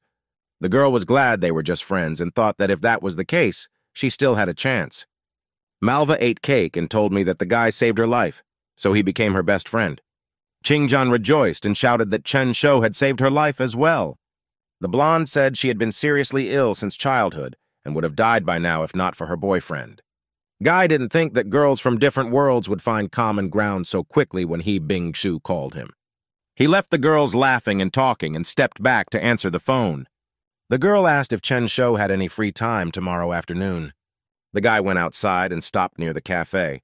Afterwards, he said that he had time.